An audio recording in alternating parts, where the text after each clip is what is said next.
चलिए जी, शुरू करते हैं। यूनिट 16 मॉड्यूल है सी हमारा, इंट्रोडक्शन टू ट्रेजरी मैनेजमेंट।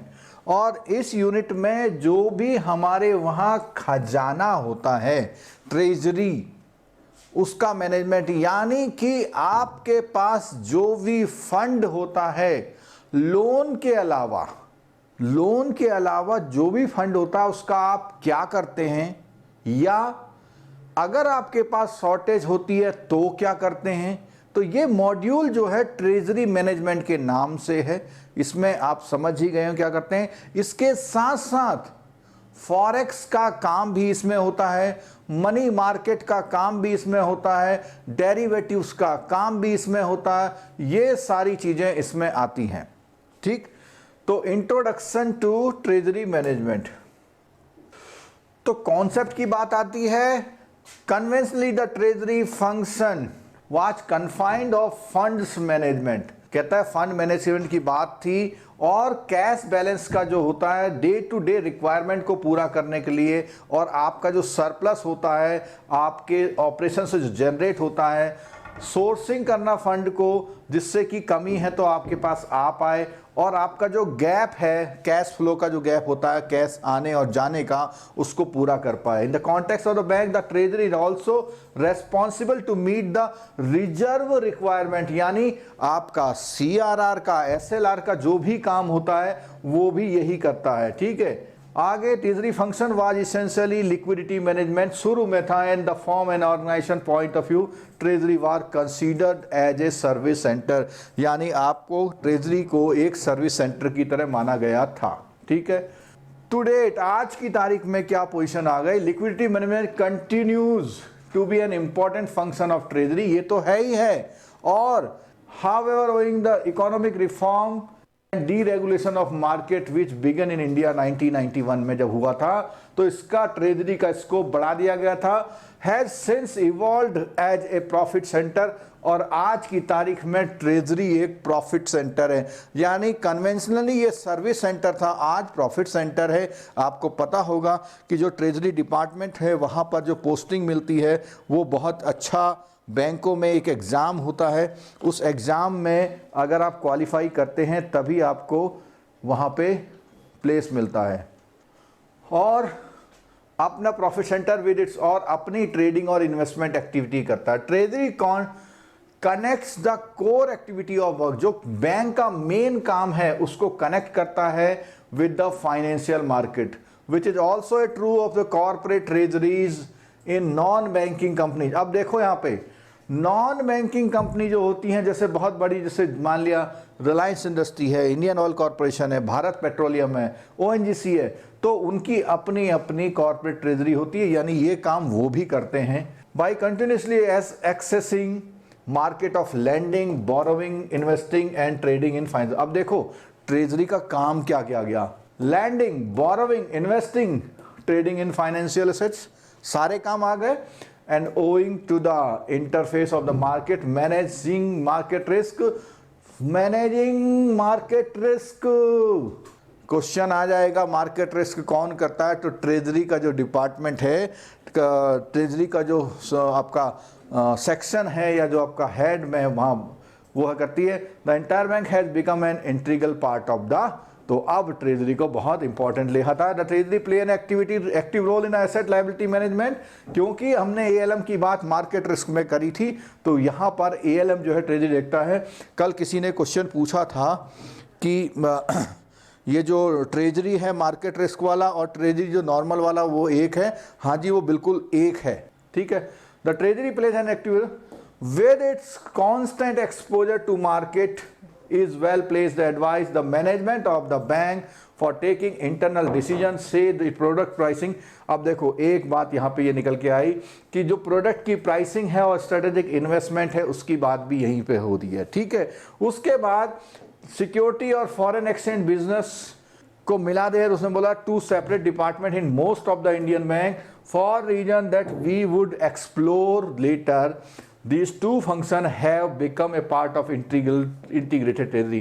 बहुत पहले जो था फॉरेक्स का पार्ट और आपका ये फंड मैनेजमेंट का जो पार्ट था वो दोनों अलग अलग थे, यानी investment in security and foreign exchange business दोनों अलग अलग थे, लेकिन आज इंटीग्रल पार्ट हो चुके हैं किसके, ट्रेजरी के इंटीग्रल पार्ट ये हो चुके हैं। ठीक है, अब आ जाती है treasury essentially deals with short term funds. एक बहुत बड़ी बात निकल के आ गई, क्या ट्रेजरी जो करती है deals with short term funds, ठीक है, विद लेस देन 1 ईयर को शॉर्ट टर्म हम लोग बोलते हैं, with the exception that as a part of SLR requirement.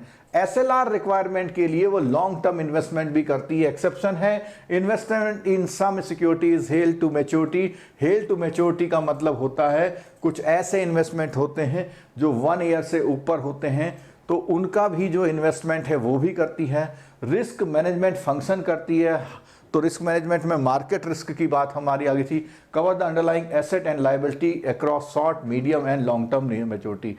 ये सारी चीज़ें वो एसेट और लायबिलिटी का short, medium and long term जो होता है उन सब का वो देखती है। ठीक है, अब आता है फंक्शन ऑफ द। अभी हमने पढ़ा कि इंटीग्रेटेड ट्रेजरी क्या होती है। इंटीग्रेटेड ट्रेजरी वो होती है जो आपके सिंपल फंड मैनेजमेंट के साथ साथ आपके फॉरेक्स का भी मेंटेनेंस कर रही है। ठीक है, in a banking setup refers to the integration of money market, security market and foreign exchange operation। तो इंटीग्रेशन 3 चीजों को मिला करके ट्रेजरी आजकल काम करती है। Integrated treasury in Indian context is the direct result of reform in the financial sector, the most important reform being the re-regulation of interest rate and partial convertibility। rupee is already freely convertible on current account। अब देखो एक point निकल के आया, rupees is already freely convertible on current account. Rupee is freely already freely convertible in current account and to a large extent also convertible in a capital account. अब आप समझ लीजिएगा ये कन्वर्टेबिलिटी क्या होती है। उसने कहा freely convertible on current account, इसको समझ लीजिए। देखो यहाँ जो हमारी क्लास लेने से आपको जो फ़ायदा मिलने वाला है वो फ़ायदा ये मिलने वाला है कि आप जब भी कोई ऐसे पॉइंट आते हैं, ऐसे वर्ड्स आते हैं जो आपको आम भाषा में समझ में नहीं आते, जैसे कन्वर्टेबिलिटी ऑफ करंट अकाउंट, इसका मतलब ये होता है कि अगर फॉरेन से जो पैसा आ रहा है, अगर आपका डेली यूजेस के लिए कुछ पैसा, कोई कॉरपोरेट है वहाँ से रॉ मटेरियल खरीदने के लिए अपनी कंपनी के लिए पैसा भेज रहा है और वो चाहता है कि मैं पैसा तो लाया हूँ रॉ मटेरियल खरीदने, लेकिन मैं इस पैसे का एक प्लांट लगाना चाहता हूँ, तो अलाउड है, बिल्कुल अलाउड है, जल्दी लगा लीजिए। क्यों? अगर आप कैपिटल इन्वेस्टमेंट करेंगे इंडिया में तो लॉन्ग रन में होगा, और कैपिटल इन्वेस्टमेंट जो होता है एम्प्लॉयमेंट जनरेशन के लिए भी बहुत बड़ा रोल प्ले करता है, क्योंकि कैपिटल स्ट्रक्चर खड़ा करना और खड़े करने के बाद यानी कि आपकी इंटेंशन है कि आप लंबे समय तक यहाँ काम करेंगे, तो वो ये कहता है कि इसके लिए तो क्या बोलता है, रुपी फ्रीली कन्वर्टेबल था and to a large extent also convertible on capital account, और कैपिटल अकाउंट में भी काफ़ी हद तक हो जाता है, owing to major relaxation allowed by the Reserve Bank, और रिजर्व बैंक ने अलाउड किया in the area of foreign direct investment, FDI के एरिया में, और उसके बाद एक्सटर्नल कॉमर्शियल बोरोविंग ईसीबी के बारे में, and the overseas direct investment ODI के बारे में, by Indian corporate and foreign currency operation of the resident Indian. Banks have also been allowed to large limit in the proportion of their net worth for overseas borrowing and investment। देखो बैंकों को भी अपनी net worth का एक बहुत बड़ा proportion, हमेशा ध्यान रखना बैंकों की बिजनेस करने की जो लिमिट्स होती है, बैंकिंग की जो अपनी हैसियत होती है, स्टेटस होता है, वो हमेशा उनकी नेटवर्थ से नापा जाता है। यानी किसी बैंक की अपनी नेटवर्थ मान लिया 6,000 या 6,000 करोड़ है, उसी से रिस्क उसी से लिंक होता है, उसी से लिंक होता है। ठीक है, चलिए अब आता है as a result bank for interest arbitrage. अब एक वर्ड आ गया आर्बिट्रेज। आर्बिट्रेज का मतलब होता है सेम टाइम में एक मार्केट से खरीदना और दूसरे मार्केट में सेल कर देना कहलाता है आर्बिट्रेज। तो बोलता है bank look for interest arbitrage across the currency markets and are in the position of swiftly से a placement in a rupee denominated commercial paper to lending in USD in a global interbank market. यानी एक rupee जिसमें rupee छपा हुआ है, ऐसा commercial paper कहाँ, interbank market, global interbank का मतलब स्टेट बैंक चला गया, इंडिया का स्टेट बैंक चला गया लंदन के स्टैंड चार्ट से डीलिंग करने। क्या करने? कॉमर्शियल पेपर जो होता है वो रुपी में है, लेकिन उसको लैंडिंग कर रहे हैं किसमें? यूएसडी में। ठीक है। Bank can also funds in the global market and swap the fund into the domestic currency। क्या बोलता है कि ग्लोबल मार्केट से पैसा उठा रहा है, डोमेस्टिक करेंसी में उसको बदल दे रहा है, एंड वाइस वर्सा उल्टा। Depending on the market opportunity, bank have gain wider access to the foreign currency fund through their offshore operation. Offshore operation का मतलब जो विदेश में आपकी काम धंधे चल रहे हैं, आपके एनआरआई डिपॉजिट में ऐसा कर सकता है, रेजिडेंट फॉरेन करेंसी अकाउंट्स में कर सकता है, जैसे ईईएफसी और होते हैं। इसके अलावा ईसीबी में भी ऐसा काम कर सकता है। फॉरेन से किसी भी करेंसी में कुछ उठा सकते हैं, अपने वहां से किसी भी करेंसी में कुछ दे सकते हैं। ठीक है। The bank do not longer distinguish between rupee cash flow and the foreign currency cash flow, and an integrated cash flow has become the basis of the treasury. यानी उसे इस बात से ज्यादा मतलब नहीं होता है कि रुपी में क्या डिफरेंस हमारा चल रहा है। डिफरेंस का मतलब है मेरे को 1000 करोड़ आने हैं और 2000 करोड़ जाने हैं, डिफरेंस। फॉरेन करेंसी में 5000 करोड़ आने हैं और 1000 करोड़ डॉलर जाने हैं, दोनों में डिफरेंस है। लेकिन बैंक जो है उसको इंटीग्रेट करके बात करता है, क्योंकि अगर आपके फॉरेन करेंसी भी है तो मान लो कि वो कन्वर्ट हो जाएगी, रुपये में मान लेते हैं। ठीक है। आगे, the process of globalisation contributing to the integration of treasuries is explained below in a greater detail. ठीक है। To this we may add the development of domestic financial market equity as well as debt with a new institutional structure facilitating instant payment and settlement system, as a real funds can be transferred with ease or long term short term investment। यानी short term के लिए, long term के लिए funds को transfer कर सकते हैं।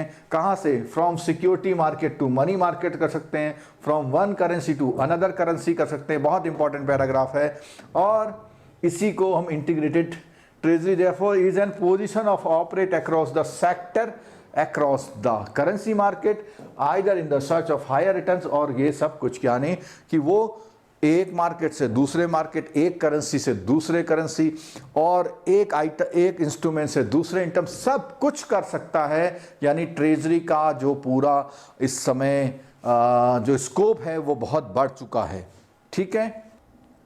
उन लोगों के लिए ये क्लास बहुत इंपॉर्टेंट होने वाली है जिन्होंने अभी तक सी मॉड्यूल को छुआ नहीं, क्योंकि पढ़ रहे हैं। अब यहाँ पे मैं नहीं पढ़ा रहा, हम पढ़ रहे हैं, आप भी देख रहे हैं, मैं भी देख रहा हूँ, मैं थोड़ा एक्सप्लेन कर दे रहा हूँ। जरूर कानों में रहने वाली है सैटरडे तक ये बातें।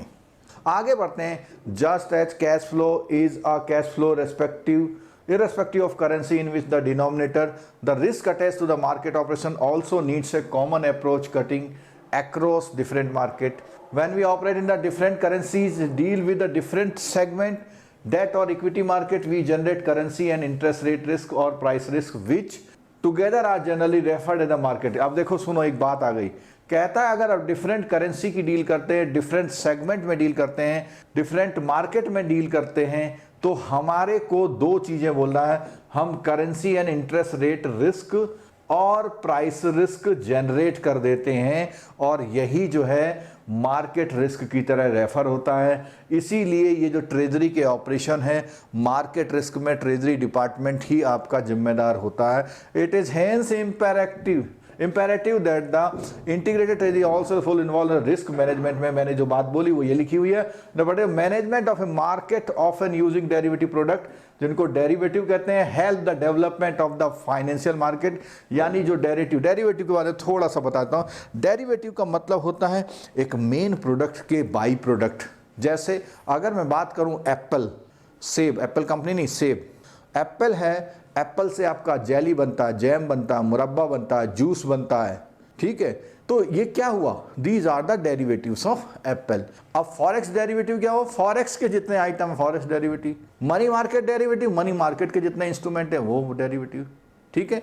हाउसिंग लोन के डेरिवेटिव, अब हाउसिंग लोन में कई सारे होते हैं, प्लॉट खरीदने के लिए, मकान खरीदने के लिए, दीज आर द डेरिवेटिव्स। ठीक है।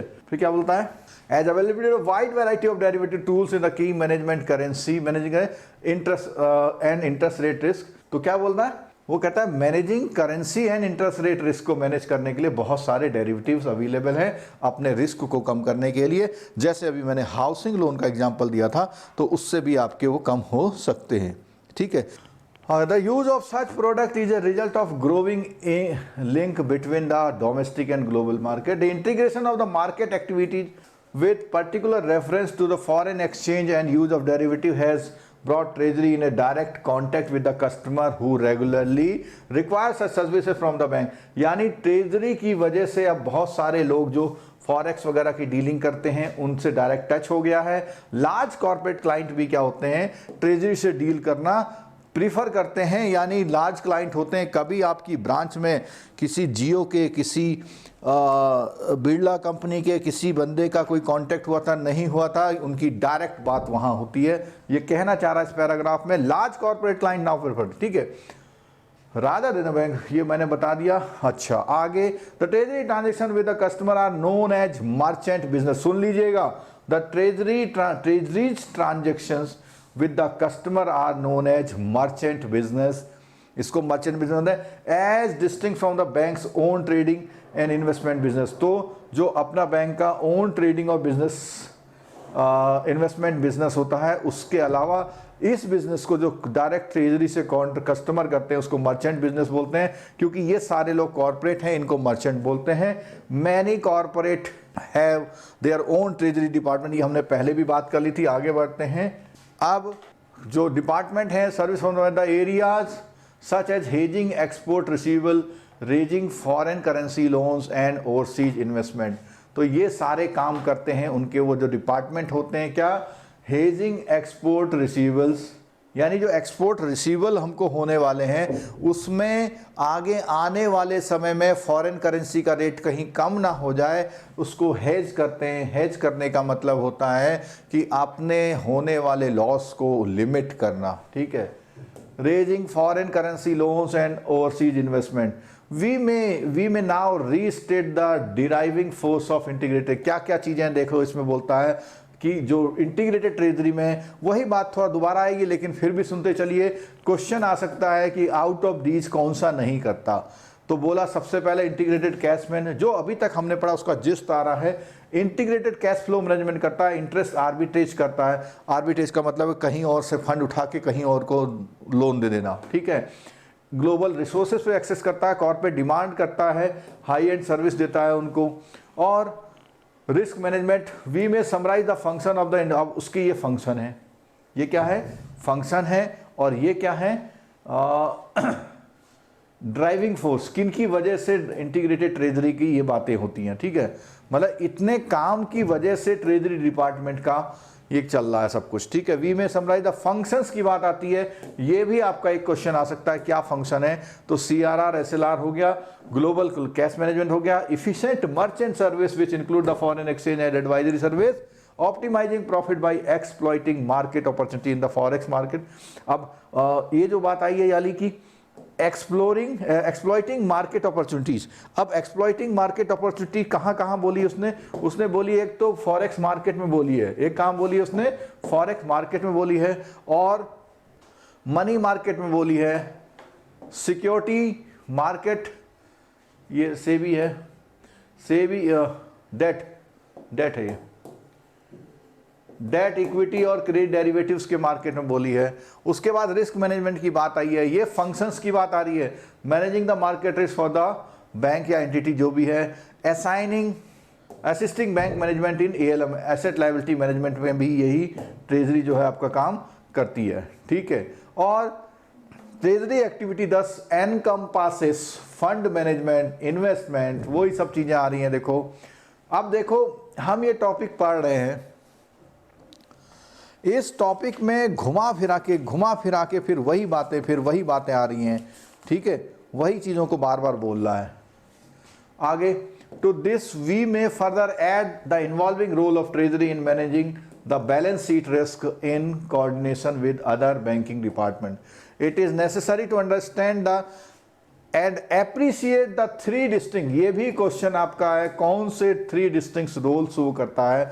तो सबसे पहले आया हमारा लिक्विडिटी मैनेजमेंट। सबसे पहले क्या आ गया, तो ना ट्रेजरी रिस्पॉन्सिबल होती है शॉर्ट टर्म और लॉन्ग टर्म की जो अक्रॉस करेंसी वो होती है, पोजीशन होती है, उनको मेंटेन करती है, and also for complying with the reserve requirement CRR SLR करती है। ये है बात कौन सी, लिक्विडिटी मैनेजमेंट की। दूसरा है प्रोप्राइटरी पोजीशन। अब प्रोप्राइटरी पोजीशन में क्या होता है, ट्रेजरी में trade in currencies, securities and other financial instruments including derivatives in order to contribute bank. अब यहां से प्रोप्राइटरी पोजीशन से मतलब क्या होगा, ये सीधे सीधे बोलता है कि बैंक्स के प्रॉफिट को करने के लिए डेरिवेटिव्स, फाइनेंशियल इंस्ट्रूमेंट और करेंसी और सिक्योरिटी में डील करता ही है। ठीक है। तीसरा आ गया रिस्क मैनेजमेंट। अभी हमने बात करी थी कि जो हमारा मार्केट रिस्क वाला जो पार्ट है वो करती है, क्या कहता है, will aid management bridging the asset liability mismatch जो होता है, ALM को कहते हैं, उसके लिए करती है। Provide the derivative tools to manage the risk, एक तो रिस्क को मैनेज करने के लिए client business, and will also manage the risk of inherent in the own proprietary position, अपना और दूसरे दोनों लोगों के लिए काम करती है। Multiple role necessitate treasury to manage ALM book for internal risk management, a merchant book for client related currency and derivative transactions, and a trading book for managing its proprietary position. ALM book also includes the traditional role of the treasury in liquidity, जो पुराना role था उसका treasury का वो भी करती है। with the framework set above we will study the function। अब यहाँ पर कुछ उन्होंने चैप्टर में डिफाइन कर दिया है। तो सबसे पहले होता है द प्रोसेस ऑफ ग्लोबलाइजेशन की बात आती है। तो globalisation refers to the interaction between domestic and global market and may generally भी। अब क्या होता है इसमें, ग्लोबलाइजेशन की बात कर रहा है, उसने कहा है डोमेस्टिक जो मार्क मेकर हैं वो डोमेस्टिक मार्केट जो है वो ग्लोबल मार्केट के साथ करते हैं, characterised by free capital flow and minimum regulatory intervention, यानी आप अपनी कैपिटल का पैसे को कहीं पे भी ले जा सकें और उसके साथ रेगुलेटरी आपको ज़्यादा दखलंदाजी ना करे। ग्लोबलाइजेशन को डिफाइन कर रहा हो, ठीक है। The capital flow refer to above are in addition to the regular flow of the foreign exchange on account of trade। यहां बोला कैपिटल फ्लो, देखो ध्यान से देखना, capital flow refer to the above are in addition, यानी जो आपका foreign exchange का एक्सपोर्ट इंपोर्ट है उसके अलावा जो पैसा आ रहा है। मैंने अभी आपको थोड़ी देर पहले बताया था कि कैपिटल फ्लो का मतलब होता है आप उस पैसे का आ करके कुछ इसमें अपनी कंपनी में लगा रहे हैं, शेयर खरीद रहे हैं, किसी कंपनी में स्टेक ले रहे हैं, उसको कैपिटल इन्वेस्टमेंट बोलते हैं। ठीक है। किसके अलावा, इसके अलावा। अब एक्सपोर्ट इंपोर्ट तो कोई भी कंपनी कर सकती है, वो कैपिटल नहीं है, वो आ करके यहां हिस्सेदारी ले कंपनी में वो करे। ठीक है। तो बोलता है एंड मिसलेनियस रेमिटेंस वाइड। तो इसने कितनी चीजें बताई, एक तो बोला है कि कैपिटल फ्लो जो होता है इन सब कामों के अलावा एक और एस्पेक्ट होता है। किन सब कामों के लिए अलावा, एक्सपोर्ट इंपोर्ट के अलावा miscellaneous remittance by business entities and individual. ठीक है। इसको हम कैपिटल फ्लो बोल रहे हैं। किसके अलावा, एक्सपोर्ट इंपोर्ट के लिए जो पैसा आ रहा है उसके अलावा जो पैसा आ रहा है उसको हम कैपिटल फ्लो बोल रहे हैं। और उसका पर्पज क्या है, या तो करंट है या कैपिटल। ठीक। The capital flow represent the direct and indirect investment with the ultimate motive to repatriate returns such as investment। यहां एक बात और बोल दी इसने कि ऐसा पैसा जो जिसका पर्पज है क्या, of repatriating returns of such investment. अब देखो सुन लो, पहली बात तो आ गया, एक इन्वेस्टमेंट आ गया। कैपिटल इन्वेस्टमेंट का मतलब होता है जो आपने इन्वेस्टमेंट किया उससे जो आपका प्रॉफिट हुआ उसको वापस ले आना। रिपेट्रिएशन का मतलब वापस ले जाना। ठीक है। Capital flow in the sense involve, अब देखो कैपिटल फ्लो में क्या क्या आते हैं, involves transfer of wealth which sovereign countries being sensitive to uneven capital flow tend to regulate through their central bank. अब यहां पे क्या बोला इसने बोला capital flows in this sense involve the transfer of wealth, यानी कि इससे आपकी वेल्थ बढ़ती है। अगर चला जाएगा तो कम होगी, वेल्थ का मतलब वही पूंजी बढ़ती है। ठीक है। Which sovereign countries being sensitive to the uneven capital flow tend to regulate through the theirs, और ये सब किससे होता है, आपके अपने सेंट्रल बैंक से ये सब चीज़ें मैनेज की जाती हैं, ठीक है। Over the last 2 decades, emerging market countries have realized that the rapid economic growth not possible without the, और ये सब विदाउट फ्री कैपिटल फ्लो के से आपकी ये जो ग्रोथ है वो नहीं हो सकती थी। इसका मतलब है supplement capital available in the domestic market but also result the exchange in the technology and human resource. देखो सुन लेना जरा बात को, ये कहता है which not only supplement capital available in the domestic market but also result in exchange of technology and, यानी केवल डोमेस्टिक मार्केट में कैपिटल की अवेलेबिलिटी ही नहीं होती बल्कि टेक्नोलॉजी और ह्यूमन मैनेजरियल का भी। जैसे कोई प्लांट, कोई कंपनी अगर इंडिया आके काम करेगी तो क्या होगा, अगर कोई कंपनी इंडिया आके काम करेगी तो उसके एम्प्लॉय आएंगे जो कि लर्नेड एम्प्लॉय होंगे, हो सकता है कि वो कई सारी चीज़ें आपसे अच्छे जानते होंगे तो वो आपको बेनिफिट देंगी, ठीक है। हाँ, अगला पॉइंट क्या आ गया यहाँ पे, फिर वो बोलता है as the economy development capital flows are necessarily multi-dimensional with overseas company investing in domestic economy and domestic company expanding their overseas। यानी कैपिटल फ्लो का मतलब होता है कि यहाँ से पैसा, यहाँ की कोई कंपनी मान लिया फिनलैंड में कोई प्लांट खोल दे या साउथ अफ्रीका में प्लांट खोल दे तो यहाँ से कैपिटल जा रही है, बाहर की कंपनी यहाँ खोल दे तो वहाँ से कैपिटल आ रही है। Fund flow on capital account में टेक वन और more of the following route. अब देख लो, सुन लो, कहता है कैपिटल अकाउंट का पैसा फंड फ्लो इनमें से किसी एक या एक से ज्यादा तरीके से आ सकता है। पहला है portfolio investment, foreign investor investing in the domestic equity and debt market. अगर कोई व्यक्ति, सुन लीजिए ना, इसको हम ये बोल सकते हैं कि FII ये काम करते हैं। बहुत अच्छा पैराग्राफ दिया हुआ इसमें। FII जो होते हैं वो इंडिया में पैसा लाते हैं और इंडिया के फाइनेंशियल मार्केट या कैपिटल मार्केट में क्या करते हैं, अपना इन्वेस्टमेंट करते हैं। और दूसरा होता है डायरेक्ट इन्वेस्टमेंट, वो क्या करते हैं, कंपनी या फॉरेन के इंस्टीट्यूशन क्या करते हैं, long term fund in domestic companies, new project, manufacturing facility, BPO वगैरह वगैरह, इसको बोलते हैं हम लोग डायरेक्ट इन्वेस्टमेंट। इसको क्या बोलते हैं हम लोग, डायरेक्ट इन्वेस्टमेंट। पहला वाला तो बोला सिर्फ इक्विटी शेयर खरीद के बैठ गए, इन्वेस्टमेंट क्या, और दूसरा बोला सीधे उस कंपनी के प्रोजेक्ट में मैन्युफैक्चरिंग फैसिलिटी में पैसा लगा रहे हैं, शेयर नहीं खरीद रहे, सीधे उसमें उस प्रोसेस का हिस्सा बन जा रहे हैं, ठीक है। और कैसे आ सकता है, और आ सकता है कैपिटल फ्लो एक्सटर्नल कॉमर्शियल बोरो, उधार लेके। देखो इसमें जो है 3 पार्ट हमारे हो गए हैं। पहला पार्ट बोलता है, इसको मैं थोड़ा सा एक्सप्लेन कर रहा हूं, जरा देखिएगा। पहले तो आपने आया इक्विटी या शेयर ले लिया, इक्विटी या डेट ले लिया आपने। दूसरा आ रहा है मैन्युफैक्चरिंग या कंपनी में सीधे शामिल हो गए उनके प्रोजेक्ट में। तीसरा बोला आपने क्या करा, बोरोविंग ले ली, क्या करा, ECB, वहां से खुद बोरोविंग ली है, बोरोविंग लेके भी आपने कैपिटल में ही लगाया है, ठीक है। तीसरा बोला issue of equity debt in global market. अब ये क्या होता है, जैसे हम लोग बोलते हैं DR, ADR, GDR, अगर नाम सुना हो, हम लोग ए मॉड्यूल में कवर करने की कोशिश करेंगे इसको। मर्जर एंड एक्विजिशन करते हैं, यानी किसी डोमेस्टिक और फॉरेन कंपनी का मिक्सचर कर देते हैं, तो वो भी तो कैपिटल आया। और payment for technology transfer, royalties और फाइनेंशियल सर्विस के लिए पेमेंट करते हैं। ये इतने तरीके हैं, उसने बताया कि कैपिटल का फ्लो इतने तरीका। एक क्वेश्चन इससे भी आपका बन सकता है, ठीक है।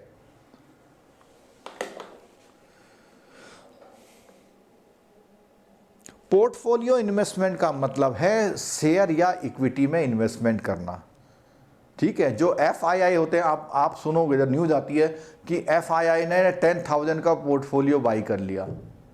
FII अपना पोर्टफोलियो बेच के निकल गई। पोर्टफोलियो का मतलब इक्विटी और डेट में जो इन्वेस्टमेंट होता है उसको एक तरह से बोला गया है, ठीक है।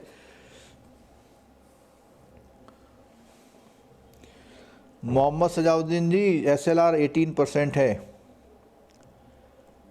वैसे ये प्रश्न क्वेश्चन है पोर्टफोलियो।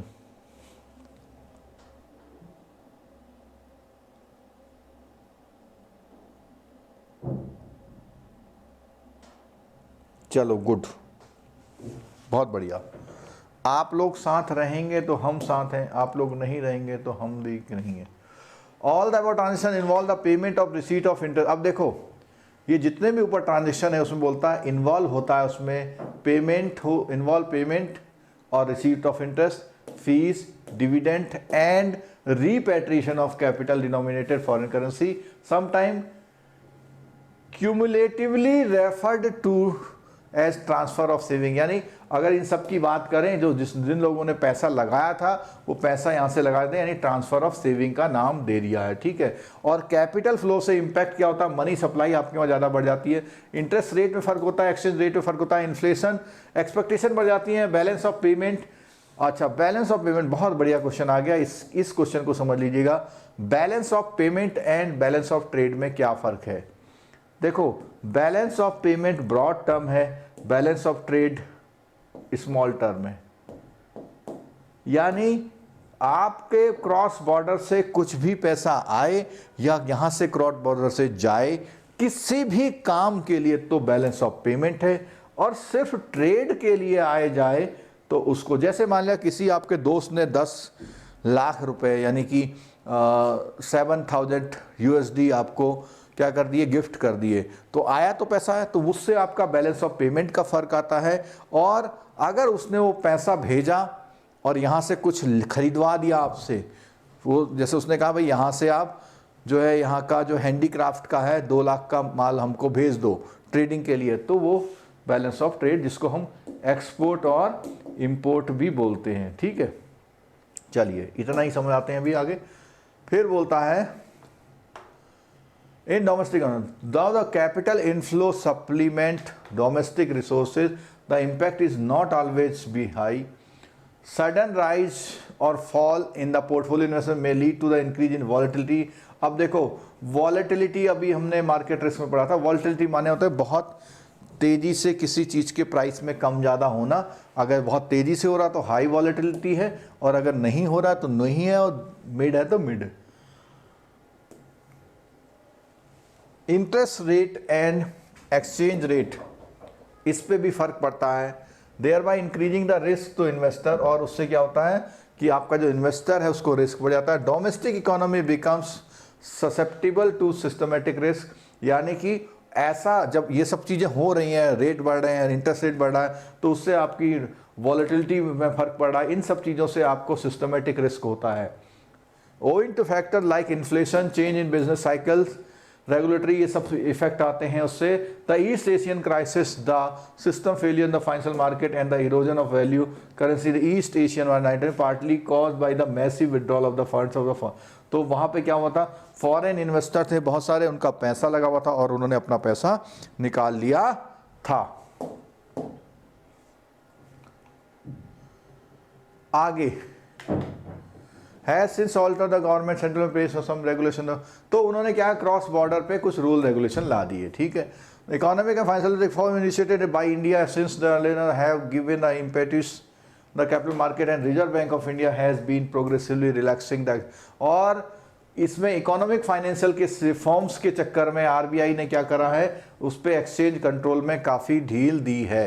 और large movement of capital both inflow and outflow of the capital को क्या कर दिया है, या तो ऑटोमेटिक रूट से कर दिया गया है, किसी को पावर देकर कि भैया इतना तक तुम ले सकते हो, हु आर ऑथराइज्ड डीलर, और बाय अप्रूवल, और बाय अप्रूवल रेट। देखो ऑटोमेटिक रूट में क्या होता है कि एक बार लिख दिया कि भैया कोई अगर कंप्यूटर पार्ट्स मंगाने के लिए इतने का इन्वेस्टमेंट लाना चाहता है इंडिया में, तो उन्होंने बोला भैया $50 लाख तक ला सकता है, ये ऑटोमेटिक हो गया। अप्रूवल क्या होगा, आपको उसके लिए आरबीआई से परमिशन लेनी पड़ती है, ठीक है। हाँ, तो फेमा के एक्सचेंज रेगुलेशन में कुछ ढिलाई दी गई है, कुछ किया गया है, और यहाँ पर RBI was renamed as foreign exchange department. तो जो आरबीआई का एक्सचेंज कंट्रोल डिपार्टमेंट था उसका नाम फॉरेन एक्सचेंज डिपार्टमेंट रख दिया गया है। ये केवल थ्योरेटिकल एस्पेक्ट है। और यहाँ पर कुछ लिबरलाइजेशन हुए हैं आपके पेमेंट के लिए, मोस्ट ऑफ द कैपिटल। ये आपको हम वहाँ पढ़ाएंगे, कहाँ पर, जो आपका फेमा वाला चैप्टर है उसमें कवर्ड होगा। ठीक है। RBI has not yet permitted full, देखो एक बार सुनो, इसको देख लेना। आरबीआई ने अभी तक कैपिटल अकाउंट की पूरी कन्वर्टेबिलिटी नहीं दी है, जो मैंने अभी थोड़ी देर पहले एक्सप्लेन किया था। ट्रेडिंग पर्पज का पैसा आप कैपिटल में ला सकते हैं, यानी करंट अकाउंट का पैसा कैपिटल में इन्वेस्टमेंट कर सकते हैं। कैपिटल पर्पज से लाया हुआ पैसा के लिए पूरी परमिशन आपको नहीं दी है। Immediate impact of globalisation three fold. अब वो कहता है ग्लोबलाइजेशन का जो इमीडिएट इंपैक्ट है वो 3 स्तर से है। पहला क्या है, interest rate which are central of treasury activity whether lending और इन्वेस्टमेंट आर इन्फ्लुएंस। यानी सबसे पहला बोलता है अगर ग्लोबलाइजेशन होगा तो इंटरेस्ट रेट का इन्फ्लुएंस होगा। ठीक है। और किसकी वजह से, क्रॉस बॉर्डर कैपिटल फ्लो की वजह से ऐसा होगा। Now India has manage the exchange rate regime, rupees exchange rate is effectively a free float with a minimum intervention by the, यानी रुपी को तो उन्होंने पूरा ऑटोनॉमी दे दिया, जैसे बदले वो अपने आप डिमांड और उसके हिसाब से बदला जाएगा उसका रेट। ठीक है। आरबीआई का कंट्रोल उतना नहीं रह गया है। और in the an open economy exchange rate are further influence by, और इससे क्या होगा, एक्सचेंज रेट से आपके जो आपका मैक्रो इकोनॉमिक फैक्टर्स हैं, जैसे इन्फ्लेशन है, इंटरेस्ट रेट है, जीडीपी ग्रोथ है, stock market and commodity market, इनमें चेंज आता है। तो पहली बात तो हमारी ये हो गई, पहला फोल्ड ग्लोबलाइजेशन का ये हुआ, इंटरेस्ट रेट का बेसिकली बहुत बड़ा इफेक्ट जो है आपके उसमें आता है। सेकंड जो इफेक्ट है इसका, since the domestic market need to compete with global market, new institutional structure resembling similar institution in the other development market consisting of regular currency like। और दूसरा वाला इफेक्ट क्या हुआ, जब सब कुछ होगा तो आपको सेबी बनाना पड़ा, इरडाई बनाना पड़ा। ठीक है। On public private institution like clearing corporation of India बनाना पड़ा, एनएसडीएल बनाना पड़ा, ट्रांस यूनियन सिविल की बात आई। तो दूसरा इफेक्ट क्या हुआ, जब आप बाहर वाले लोगों को यहाँ बुलाएंगे, अपने वहाँ से बाहर जाएंगे, तो आपको ये सब चीज़ें वो करना पड़ेगा। ठीक है। Over the last 5 years number of primary dealers, mutual funds and investment both domestic and foreign have become active player in the financial, और इसकी वजह से ये सब एक्टिव प्लेयर हो गए।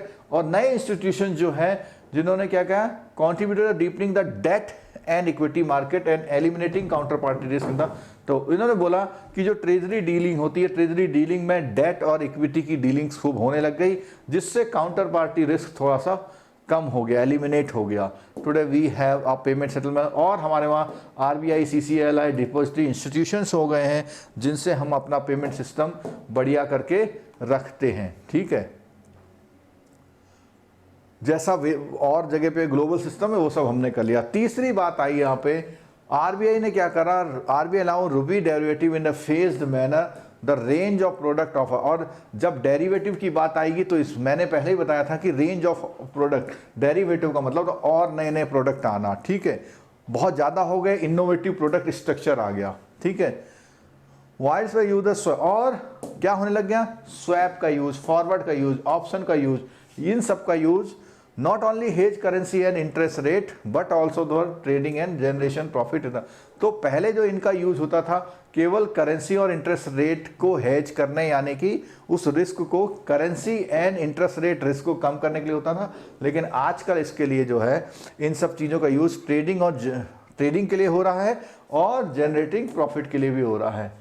Simultaneously, equity derivatives such as stock futures and options have also begun। ये नए प्रोडक्ट आ गए हैं फ्यूचर्स और ऑप्शंस वाला। ठीक है। जब आगे आएगा तब बताएंगे आपको। With investor, although the bank treasuries have yet not been permitted to use equity derivatives as well as the commodity derivatives. हो गया। अभी यहाँ बोला बैंक की ट्रेजरी को ये परमिशन नहीं दिया, कौन सा, इक्विटी डेरिवेटिव और कमोडिटी डेरिवेटिव बैंक के लिए नहीं, वो अलग से प्रोडक्ट हैं, उसके लिए बैंक को परमिट अभी नहीं किया गया है।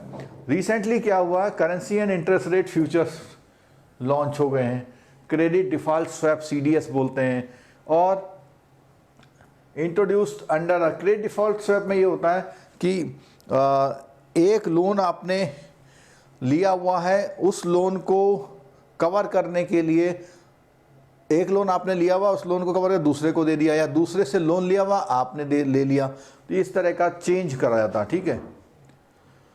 Currency futures are being traded in the 2 major exchange. Currency future में क्या था, with fairly good liquidity in 1 to 3 month contract. क्या है ये ध्यान रखना, एक क्वेश्चन यहां बनता है आपका। करेंसी फ्यूचर है 1 से 3 मंथ के लिए।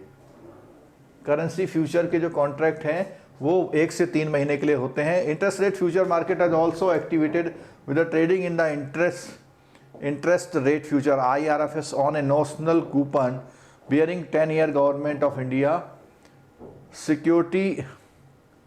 अब गवर्नमेंट का क्या है, 10 ईयर का एक सिक्योरिटी स्टॉक एक्सचेंज में प्रोड्यूस किया गया इन दिसंबर 2000। ये सब कुछ डेवलपमेंटल बातें, आगे बढ़ते हैं हम लोग।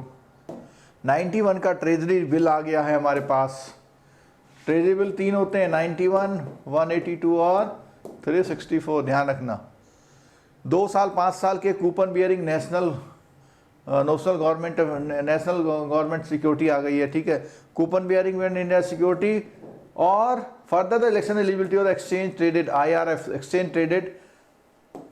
IRF were given by the change. कुछ नहीं, इंपॉर्टेंट डेवलपमेंट की बात आ रही है। ठीक है यहाँ पर, और with a view to providing market participant as a tool of transfer and manage credit risk associated with the corporate bonds, Reserve Bank of India has introduced single name credit default swap CDS की बात आई है on corporate bonds. Bank can undertake transaction in the such CDS both market maker as well as user, यानी वो केवल market making के लिए अपने आप को प्रोडक्ट ले सकते हैं या यूज करने के लिए।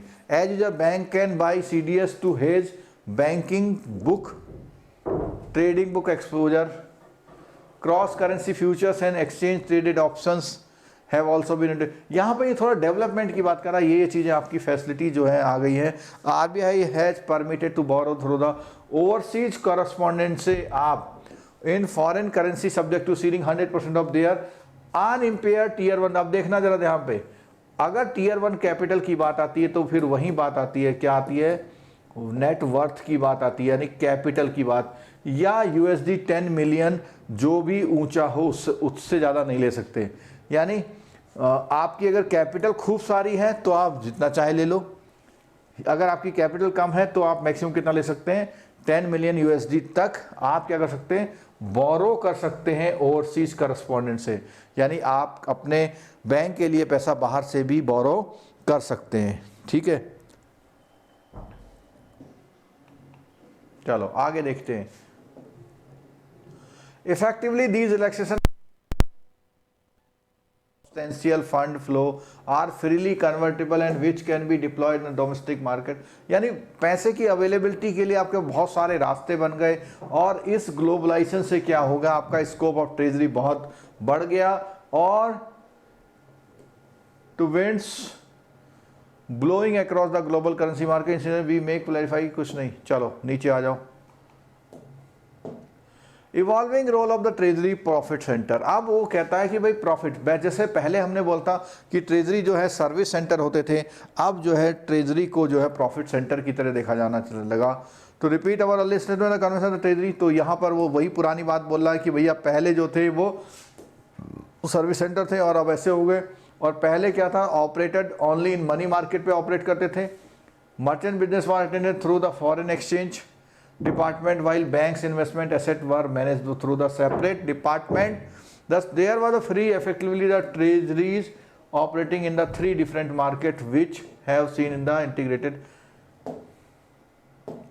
The wider scope of the integrated treasury has afforded a bank opportunity to generate surplus to supplement profit and its core banking activity. Treasury profit have become activities of 2 regions. देखो treasury जो activity है, treasury के profit जो हैं वो attractive हो गए 2 reason से। पहला, treasury largely operates in the interbank market. कहाँ करती है? Interbank market, which are almost free of credit. Interbank में क्या होता है कि एक बैंक से लेना दो, तो उसमें क्या आता है, ये एक तरह से बैंक का जो पैसा होता है वो गारंटी हुआ है। कॉर्पोरेट में जाएंगे तो गड़बड़ हो जाएगी, बैंक टू बैंक में लेना देना एक श्योर माना जाता है, ठीक है। और and hence requires a very little capital allocation दो must be qualified by the recent development in global market. Secondly, पहली बात तो हो गया कि इंटर बैंक होता है, एक बात आ गई। दूसरा होता है treasury activities highly leveraged and hence the return on capital may be quite high. तो क्या बोलता है कि रिटर्न ऑन कैपिटल क्या है, बहुत ऊंचा हो सकता है। थर्डली क्या है, operation cost in the treasury are बिल्कुल होती ही नहीं है, क्योंकि ब्रांच बैंकिंग में आपको एसी लगाना है, आपको 10 लोग चाहिए, एक पानी पिलाने वाला चाहिए, अखबार आएगा, ये होगा वो होगा, 36 ब्रांचें आपको खोलनी पड़ती। ट्रेजरी में क्या है, सब कुछ ऑनलाइन टाइप का काम होता है, सारी चीज़ें जो है बहुत हाई टेक्नोलॉजी बेस्ड होती हैं, ठीक है। The treasury is run by A fuse, कुछ स्टाफ वहाँ चाहिए होते हैं और हाई वैल्यू ट्रांजेक्शन करते हैं। और पर ट्रांजेक्शन में क्या होता है, वो ये कहता है ना, साइज जनरली नॉट बिलीव। ये एक क्वेश्चन हो सकता है कि ट्रेजरी के जो ट्रांजेक्शन होते हैं 50 मिलियन से बिलो आमतौर पर नहीं होते हैं। Treasury also trade in the narrow spread, hence profit is generated from high volumes of business. Treasury profit are generated from the following sources. अब ट्रेजरी बिजनेस के सोर्सेज क्या क्या चीजें हैं उस पर यहाँ बात आ रही है। ट्रेजरी बिजनेस को जनरेट करने के सोर्सेज क्या क्या हैं? कन्वेंशनल सोर्सेस, यानी सबसे पुराना जो सोर्स है ट्रेजरी बिजनेस का वो क्या है, फॉरेक्स बिजनेस है। क्या करता है ट्रेजरी? बाई सेल करेगा फॉरेन करेंसी कस्टमर्स में, ठीक है। द डिफरेंस बिटवीन बाई और सेल, बाई और देखो डिफरेंस जब भी आएगा हमेशा डिफरेंस को क्या बोलते हैं, स्प्रेड बोलते हैं। जैसे आपका डिपॉजिट पर इंटरेस्ट और एडवांस पे से इंटरेस्ट, ये 6% है, 8%, तो स्प्रेड कितना हो गया, 2%। इसी को हम इंटरेस्ट स्प्रेड भी बोल देते हैं, ठीक है। इज द प्रॉफिट, और वो बैंक का प्रॉफिट होता है। The bank buy the foreign currency from the customer mainly exporter and sell the same to interbank market. यानी जो आपके एक्सपोर्टर हैं, देखो सुनो, जितने भी इंडिया के एक्सपोर्टर हैं उन सब का पैसा जो बाहर से आता है वो बैंक के थ्रू आता है, यानी उससे वो बाई करते हैं। और उस बाई करने को कहाँ वो सेल कर रहे हैं, इंटरबैंक मार्केट में सेल करते हैं। यानी किसी बैंक को पैसा चाहिए तो उनसे ले जाए। The bank also sell the foreign currency to customer, importer को भी सेल करते हैं, क्योंकि इंपोर्टर जो होते हैं उनको बाहर से माल मंगाने के लिए पैसा भेजना पड़ता है। Which they buy from the interbank the foreign currency which they have bought the some exporter importer squaring up the residual position of the interbank. Banks generally do not maintain a stock of foreign currency for the purpose of merchant business. यानी वो जो अपने पास foreign currency रखते हैं वो merchant business के लिए नहीं रखते, as it is more convenient to buy and sell from the interbank. क्योंकि अपने पास रख के क्या फायदा, अगर मान लिया किसी बैंक को 10,000 करोड़ डॉलर चाहिए तो वो अपने पास नहीं, वो तो तुरंत बाजार में जाएगा, दूसरे बैंक से बोलेगा मिल जाएंगे, ठीक है। इसलिए अपना स्टॉक नहीं रखते हैं। Any residual position of the bank at end of the day over. अब देखो एक बात आई, अब पता लगा आपने क्या किया, देखो सुनना जरा, आपने $50 के तो बाई किए थे और 60 के सेल किए, तो अब क्या हुआ, आपकी पोजीशन क्या हो गई, आपकी पोजीशन हो गई ओवर सोल्ड हो गई, ठीक है। यानी आपने ज्यादा का बेच दिया और खरीदा कम। और अगर यही उल्टा हो जाए कि 70 का बाई किया और आपका 50 का सेल किया, तो यहां पर आ जाएगी ओवरऑल, आने अब ज्यादा खरीद लिया, ठीक है। अब होता क्या है, is known as open position. देखो पोजीशन की बात आई थी ना, any residual position of a bank at the end of day overbought और oversold is known as open position. यानी हमारी पोजीशन ओपन है, यानी कि हम क्या कर सकते हैं, हम खरीदने और बेचने वाली पोजीशन में है, इसको ओपन पोजीशन का नाम दिया गया है। आगे, which involves exchange risk as the value of foreign currency में चेंज ओवरनाइट। अब क्या होगा, उससे क्या होगा, फॉरेन करेंसी का एक्सचेंज रिस्क आ जाए, क्योंकि कल को आज तो उन्होंने ले लिया और कल को पोजीशन उनकी खराब हो सकती है, यानी पैसे के जो वैल्यू है वो कम ज़्यादा हो सकती है, ठीक है। तो ये क्लियर हो गया यहाँ पे में चेंज। और hence the dealers are careful to maintain only a limited position during the day time also. यानी कि वो जैसे मान लिया $60 और $30 का मामला था, तो कुछ भी कोशिश करके ये इसको ऐसा लाने की कोशिश करते हैं 32 और 30 ऐसा, मतलब इसको कम से कम डिफरेंस ज़्यादा रहेगा तो आपके साथ दिक्कत होने वाली है। अगर आपने ज़्यादा फॉरेन करेंसी रख ली तो हो सकता है कल उसके रेट डाउन हो जाए, कम रख ली तो हो सकता है कल महंगे हो जाए। तो पहला क्या आया इसमें, देखिए पहला तो आया कि जो ट्रेजरी के लिए पहला आया इसमें फॉरेन एक्सचेंज बिजनेस आया। दूसरा बिजनेस क्या आया, मनी मार्केट की डील्स। तो मनी मार्केट की डील्स तो पहले ट्रेडिशनल करता ही था, मनी मार्केट की ट्रेडिशनली वो करता था, कन्वेंशनली बैंकिंग में ही करता ही था, ठीक है। Interest on funds lent in the market is a source of income but it can hardly be called profit as come from the deposit where the interest cost is higher than the interest. कहता है कि अगर आप कहीं से money market से पैसा लेकर के कहीं को आप देंगे तो कहता है इसमें बहुत ज़्यादा फायदा मुनाफा नहीं होता। To overcome the bank come out with the transfer pricing mechanism. इसको समझाने की कोशिश करता हूँ, जरा समझने की कोशिश करिए। ट्रांसफर प्राइसिंग मैकेनिज्म, आपकी एक ब्रांच है ए, एक ब्रांच है बी। अब इन दोनों ब्रांचों में क्या है, यहाँ का डिपॉजिट है 1000 करोड़ और एडवांसेस है 200 करोड़। बी ब्रांच ऐसी है जहाँ का डिपॉजिट जो है 100 करोड़ है और जो एडवांसेस है वो 400 करोड़ है। जरा देखिएगा, अब आपने कभी सुना है कोई बैंक कहे, ब्रांच कहे जी हमारे पास पैसा खत्म हो गया अब हम एडवांस नहीं कर सकते? कभी नहीं कहती, क्योंकि इन दोनों की पोजीशन यहाँ पे मिलती है और टोटल बैंक का डिपॉजिट होता है 1100 करोड़ और एडवांसेस होता है 600 करोड़, यानी अभी भी बैंक के पास पोजीशन अच्छी है ओवरऑल लेवल पे। अब क्या होता है, बैंक क्या करती है कि इसको जो 400 करोड़ दिया गया है वो फंडिंग यहाँ से लेंट करती है, यानी ये मानती है इस ब्रांच की मेहनत का पैसा हम यूज कर रहे हैं, तो ये वाला जो ब्रांच होगा इसको क्या करेगा, इंटरेस्ट पे करेगा, कुछ इंटरेस्ट पे करेगा, जिसको हम टीपीएम बोलते हैं, ट्रांसफर प्राइस मैकेनिज्म।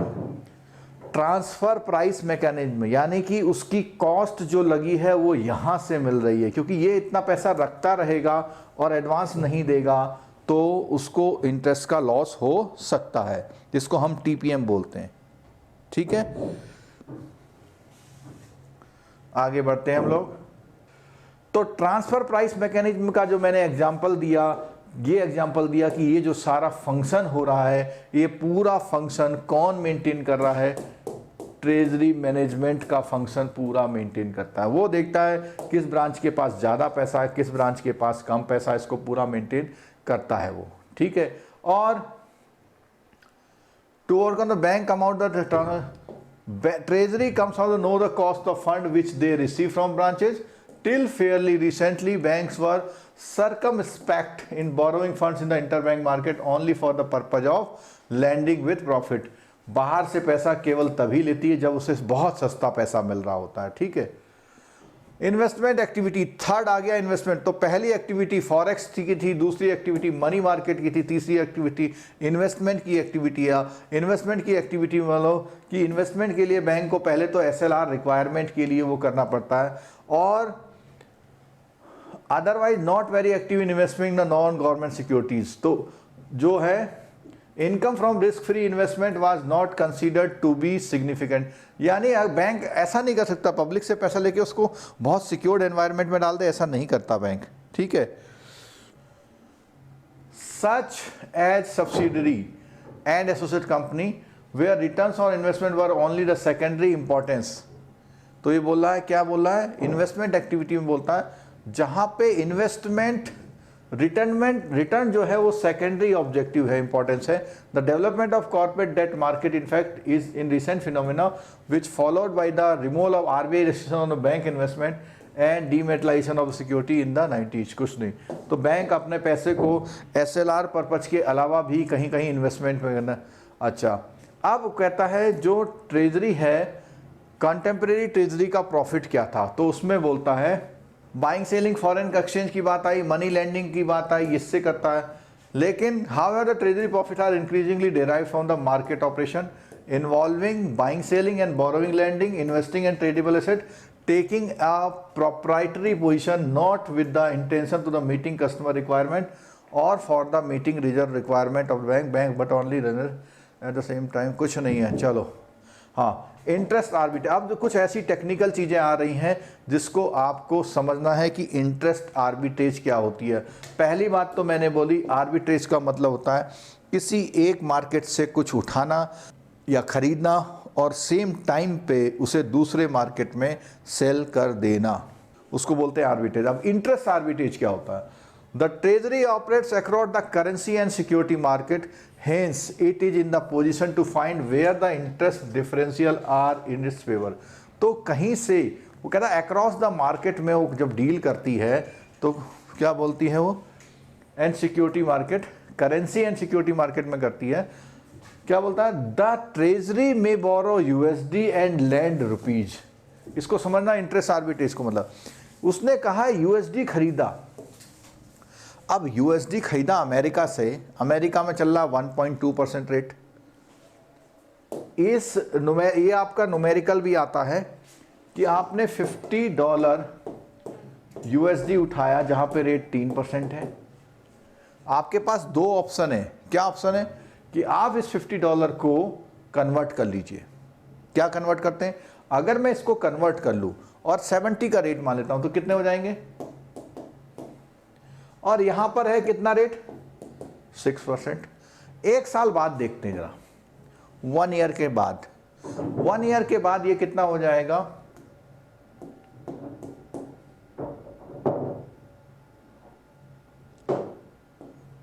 इतना हो जाएगा। और ये कितना हो जाएगा?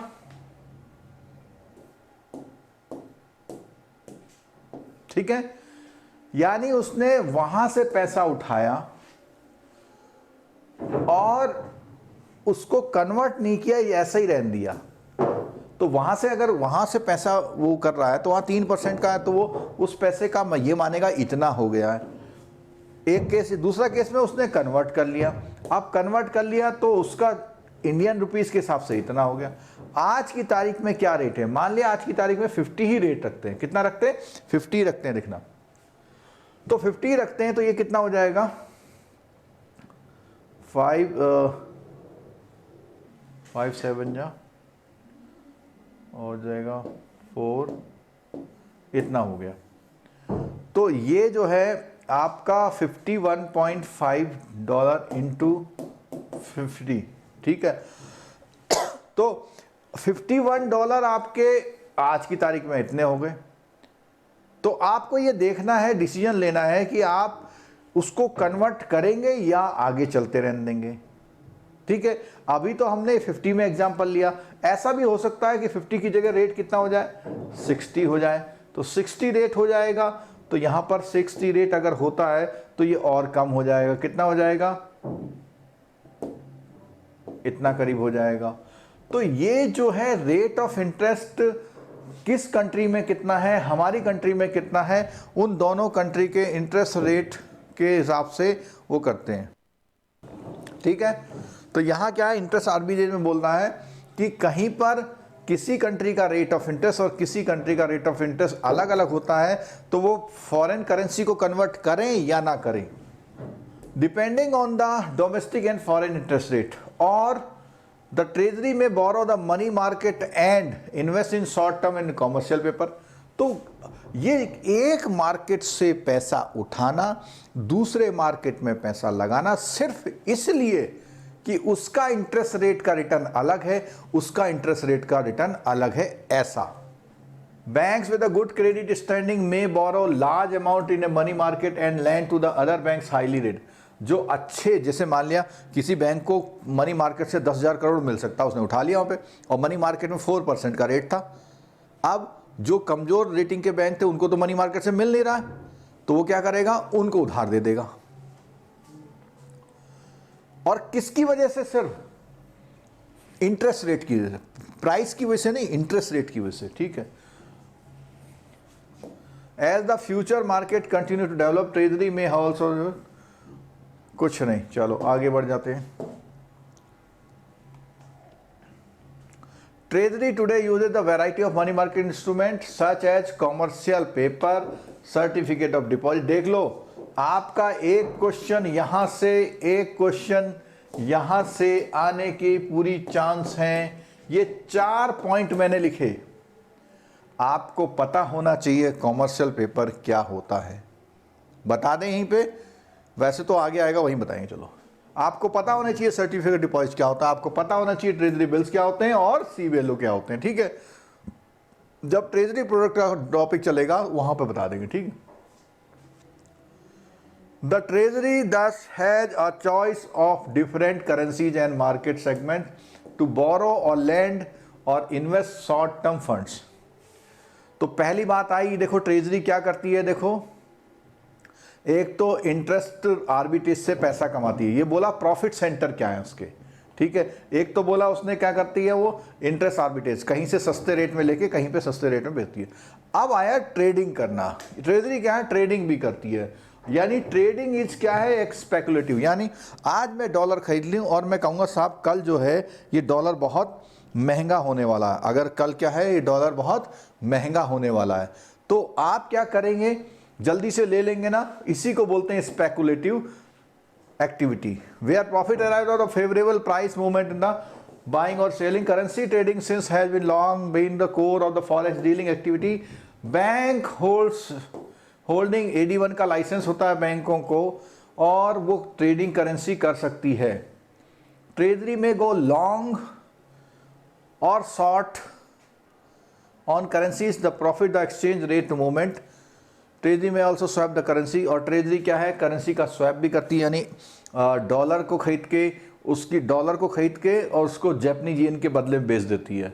बाइंग एंड सेलिंग करेंसी सब काम करती है। तो यहाँ पे बताया इसने कि ट्रेडिंग से भी बिजनेस करती है ट्रेजरी। ठीक है, the treasury may take similar property position securities is rising market security are bought and sold with a profit yields वगैरह वगैरह।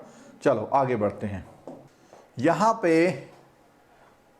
थोड़ा सा पीछे एक लाइन हमें देखनी पड़ेगी। वो कहता है, as the bank in any case need to hold approved security in excess of their SLR requirement in order to manage the liquidity.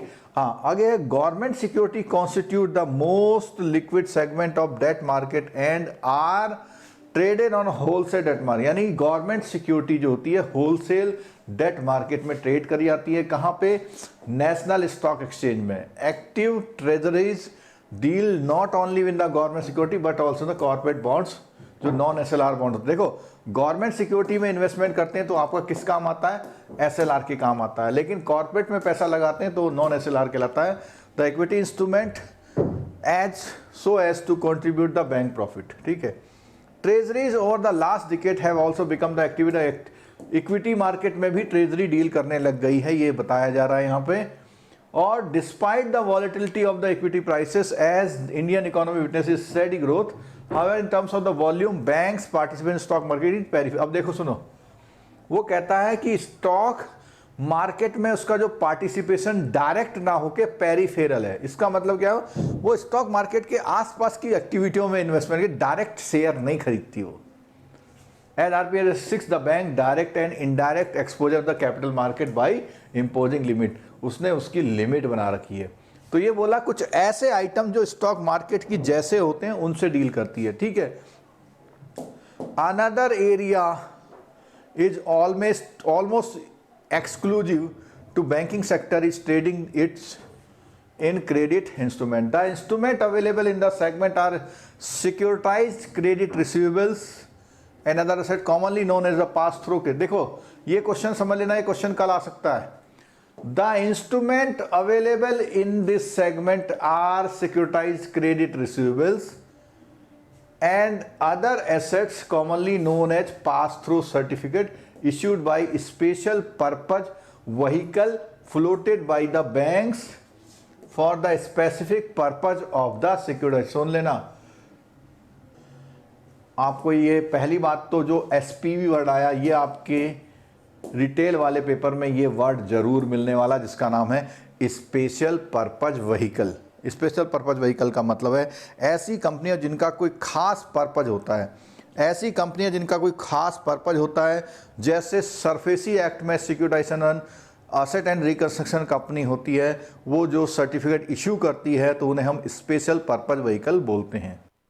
ठीक है, अब वो कहता है कि कुछ ऐसे भी इंस्ट्रूमेंट अवेलेबल हैं जिसमें वो क्या करता है, कुछ एसेट्स को, कुछ एनपीए अकाउंट्स को खरीद लेता है, और जब एनपीए अकाउंट को खरीदता है तो उसके बदले में सिक्योरिटी देता है, और जो सिक्योरिटी होती है उसमें भी ट्रेजरी के लोग इन्वेस्टमेंट करते हैं, और इन सर्टिफिकेट्स को बोलते हैं पास थ्रू सर, यानी उन्होंने अपना लोन किसी को पास कर दिया, अपना लोन किसी को दे दिया, उसके बदले में क्या है, पैसा ले लिया या सर्टिफिकेट ले लिया। ठीक, participation notes the not traded also fall under the category.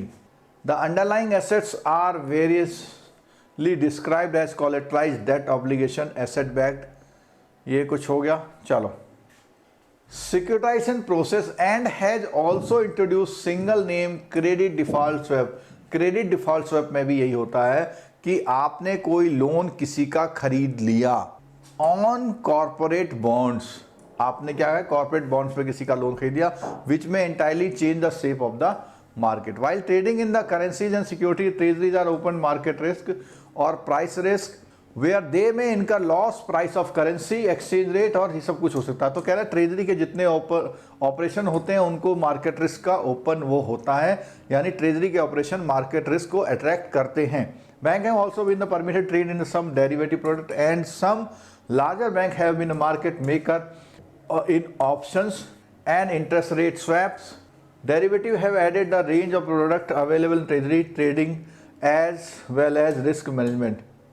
अब ट्रेजरी प्रोडक्ट की बात आती है। ट्रेजरी क्या करती है, सेल्स करती है in addition to the foreign exchange services derivative structure product to the corporate customer. Large corporate have an appetite for new products in order to hedge their currency and interest rate risk and at the time also to reduce their interest cost. ठीक है, for instance a company may buy from treasury a forward rate agreement, FRA बोलते हैं, to fix interest rate for commercial paper they plan to issue after 3 month. अब देखो सुनो, उसने कहा है कि उसने कोई, यहाँ सुनिए, a company may buy from a treasury a forward, उसने कंपनी से एक फॉरवर्ड रेट एग्रीमेंट बाई कर लिया, और to fix interest rate for commercial paper they plan to issue after 3 में। तो वो पैसा उठा करके 3 महीने बाद उसको इशू करना है। The treasury may offer a currency swap to a corporate customer to convert their floating rate USD loan into rupees. अब करेंसी स्वैप क्या होता है कि पैसों की अदला बदली, यानी USD की अदला बदली किससे हो गई, रुपीज से। इंटरेस्ट रेट, आगे बढ़ते हैं। So that the customer no longer has currency risk और interest rate risk, the rates offered treasury for such product always have a built-in profit margin और buy sell separate। यहाँ आपने देखा होगा buy sell का spread, यानी कोई 45.96 में खरीद रही है और 46.23 में सेल कर रही है, तो 40.96 में वो कर रही है और उसमें सेल कर रही है, तो समझ लीजिए कि वो हो गया। ठीक है, the importance of treasury as profit centre may be appreciated, कुछ नहीं है इसमें, आगे बढ़ते हैं। Treasury also plan transfer pricing की मैंने बात बता दी है आपको, और allocation of cost to the various department, वो सारे डिपार्टमेंटों की कॉस्ट निकालती है रेशनल बेसिस पे कि भाई इसको कितना खर्चा आ रहा है, उसी के हिसाब से उसको उतना पैसा देना और लेना करती है। Traditionally the cost of fund was accounted only on the interest cost, ignoring interest rate risk or maturity mismatch between source and issue of fund। Treasury adds the cost of hedging और cost। अब देखो यहाँ इस paragraph में ही बोला, पहले जो पुराने ज़माने में ट्रेजरी काम करती थी, जैसा मैंने यहाँ पे आपको एग्जांपल दिया है, सिर्फ ऐसा काम करती थी, ये वाला काम करती थी कि भैया 4% इनको दे दो। मान लिया पैसा इधर से इस वाले ने इसको दिया, तो वो कहती है कि भैया 4% का आप दे दो इनको। सिंपल वो ये देखती थी कि ये पैसा कितने में लिया है इसने, पता लगा इसने में पैसा ले रखा है 3% में, 3% में डिपॉजिट ले रखा है, तो इससे बोलती 4% इनको दे दो। एक चीज हो गई।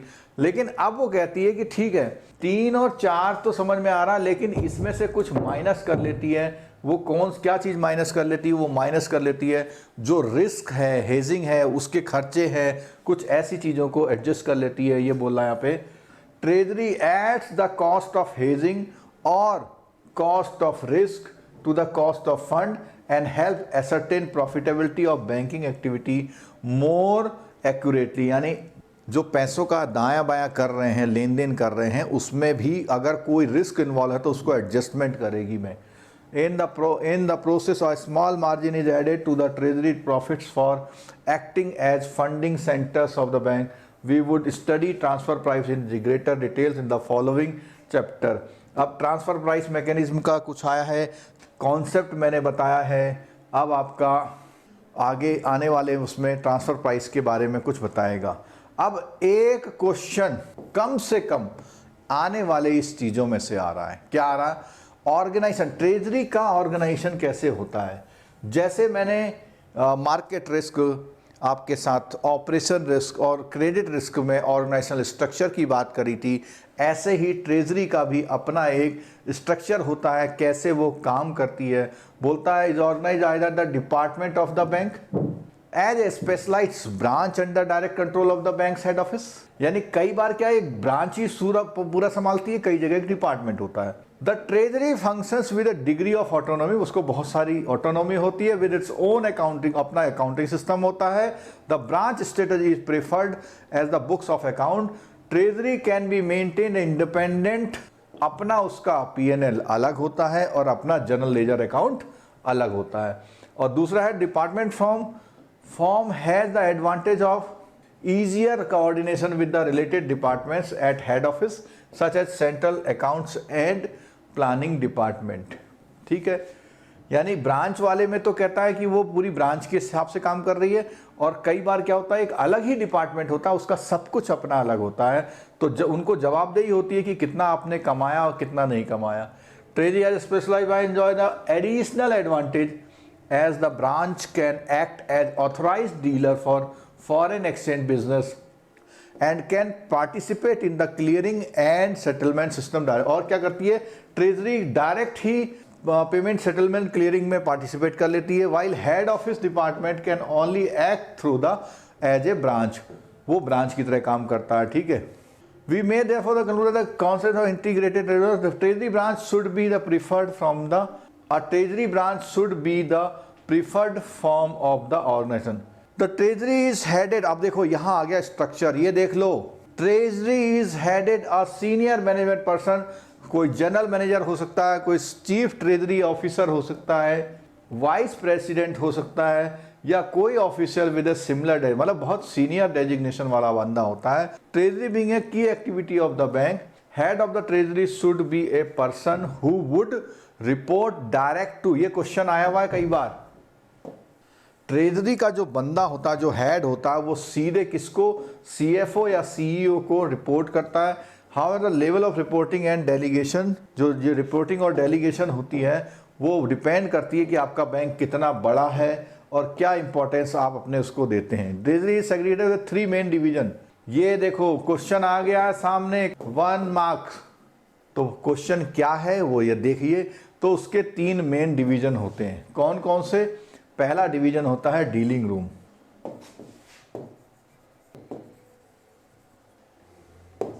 पहला होता है डीलिंग रूम। ठीक है, डीलिंग रूम में होता है headed by the chief dealer.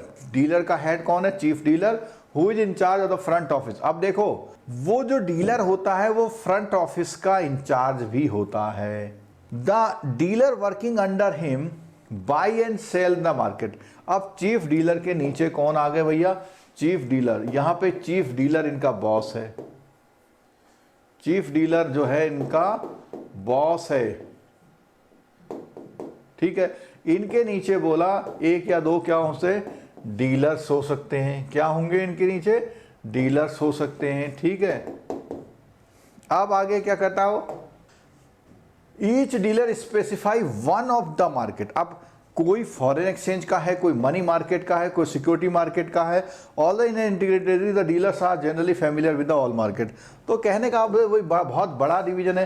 तो ये है मनी मार्केट का, ये है डेरिवेटिव्स का, ठीक है। तो ये अलग अलग उसके मास्टर होते हैं, लेकिन हर डीलर लगभग सारी चीजें जानता है, ऐसा बताने की उसने कोशिश करी है। There may be a dealer dedicated to the major currencies, the dealer specialising only the forward market derivative. It is also common to have a separate corporate dealer.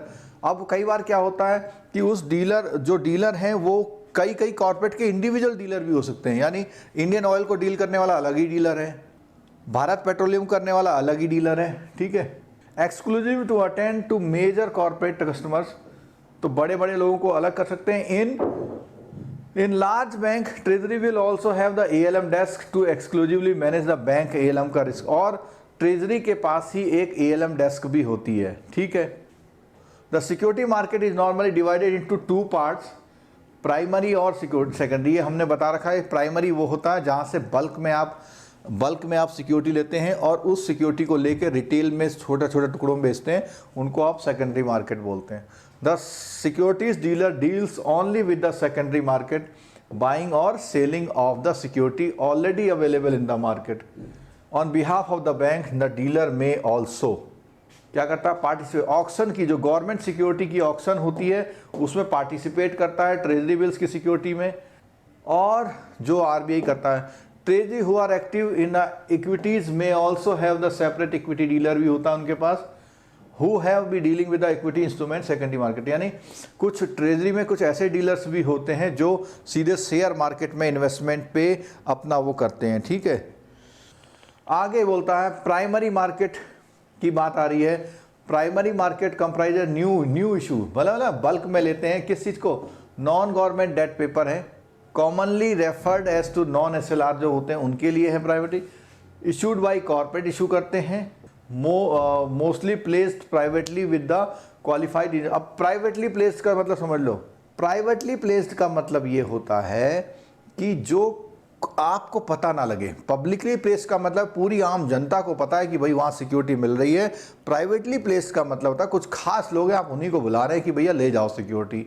और प्राइवेटली में कौन होते हैं, क्वालिफाइड इंस्टीट्यूशनल जो investor होते हैं या buyer होते हैं, उन्हीं को बुलाया जाता। तो जब केवल उनको बुलाया जाएगा तो उसे बोलते हैं privately placed. The primary market issue are subscribed by investment department generally situated outside the dealing room. अब देखो, वो जो डीलिंग रूम से बाहर इसकी डीलिंग होती है, but is a part of the treasury, लेकिन ट्रेजरी का एक पार्ट होती है। This is so because primary issue need appraisal of credit risk, thorough examination of issue, terms where so stipulated, documentation for secure debt paper through a trustee, other bank require input from market research from which there were. तो ये कह रहा है यहाँ पर कि भैया एक उसका रिसर्च डिपार्टमेंट होता है जो इस तरह के इन्वेस्टमेंट को बहुत ढंग से एग्जामिन करता है। जब बहुत ढंग से एग्जामिन होता है तभी वो किसी प्राइमरी इशू में अपना पैसा लगाता है अप्रेजल करने के बाद में, ठीक है। तो ये हमने ट्रेजरी डिपार्टमेंट का डीलिंग रूम का बात किया। क्या किया, ये हमने ट्रेजरी डिपार्टमेंट के पहले फंक्शन का बात किया, डीलिंग रूम का बात किया। अब हम बात करेंगे इसके बैक ऑफिस की। अक्सर ये क्वेश्चन यहाँ से आता है, कहता है बैक ऑफिस क्या करता है, out of these which function does not या do not perform by the back office, which is perform by the back office. Dealing room क्या करता है, ठीक है। तो बोलता है बैक ऑफिस। ये चीज आपकी कवर हो रही है कहाँ पर, जब आप फर्स्ट पेपर पढ़ेंगे तो फर्स्ट पेपर में फर्स्ट मॉड्यूल पढ़ेंगे तो वहां पर भी डीलिंग रूम की चर्चा है। वहां पे इस वाले डीलर की चर्चा होती है। क्यों, क्योंकि वो क्या डील कर रहा है, फॉरेक्स मार्केट। ये डीलिंग रूम सब कर रहा है, वो डीलिंग रूम जो फॉरेक्स वाला डीलिंग रूम है, ठीक है सब ट्रेजरी का पार्ट ही है। The bank office is responsible for verification and settlement of the deals concluded by the deal. जो डीलर ने, इधर वाले जो डीलर ने, उन्होंने डील की थी, ये डीलर क्या करते हैं, डील करते हैं। और इसका वो काम कौन करता है? Back office. ठीक है, तो क्या बोला उसने? बोला कि जो बैक ऑफिस है वो वेरिफिकेशन करता है उनके सेटलमेंट का, verification settlement of the deal. तो ये क्या काम कर रहा है? इसको बैक ऑफिस क्या कर रहा है? वेरीफाई कर रहा है। किसको? सेटलमेंट को। कौन से सेटलमेंट को? जो डीलर ने किया हुआ है। ठीक है, और क्या करता है? The deals are verified on the basis of the deal slips. अब डील स्लिप बनती है एक, प्रिपेयर्ड बाय द डीलर बनाता है इसको। ये सब इंपॉर्टेंट पॉइंट्स है आपके एग्जाम के लिए। And also from the confirmation received from the counter party, और जो जिसके साथ उसने डील करी है उससे कंफर्मेशन जो होता है वो भी लेता है।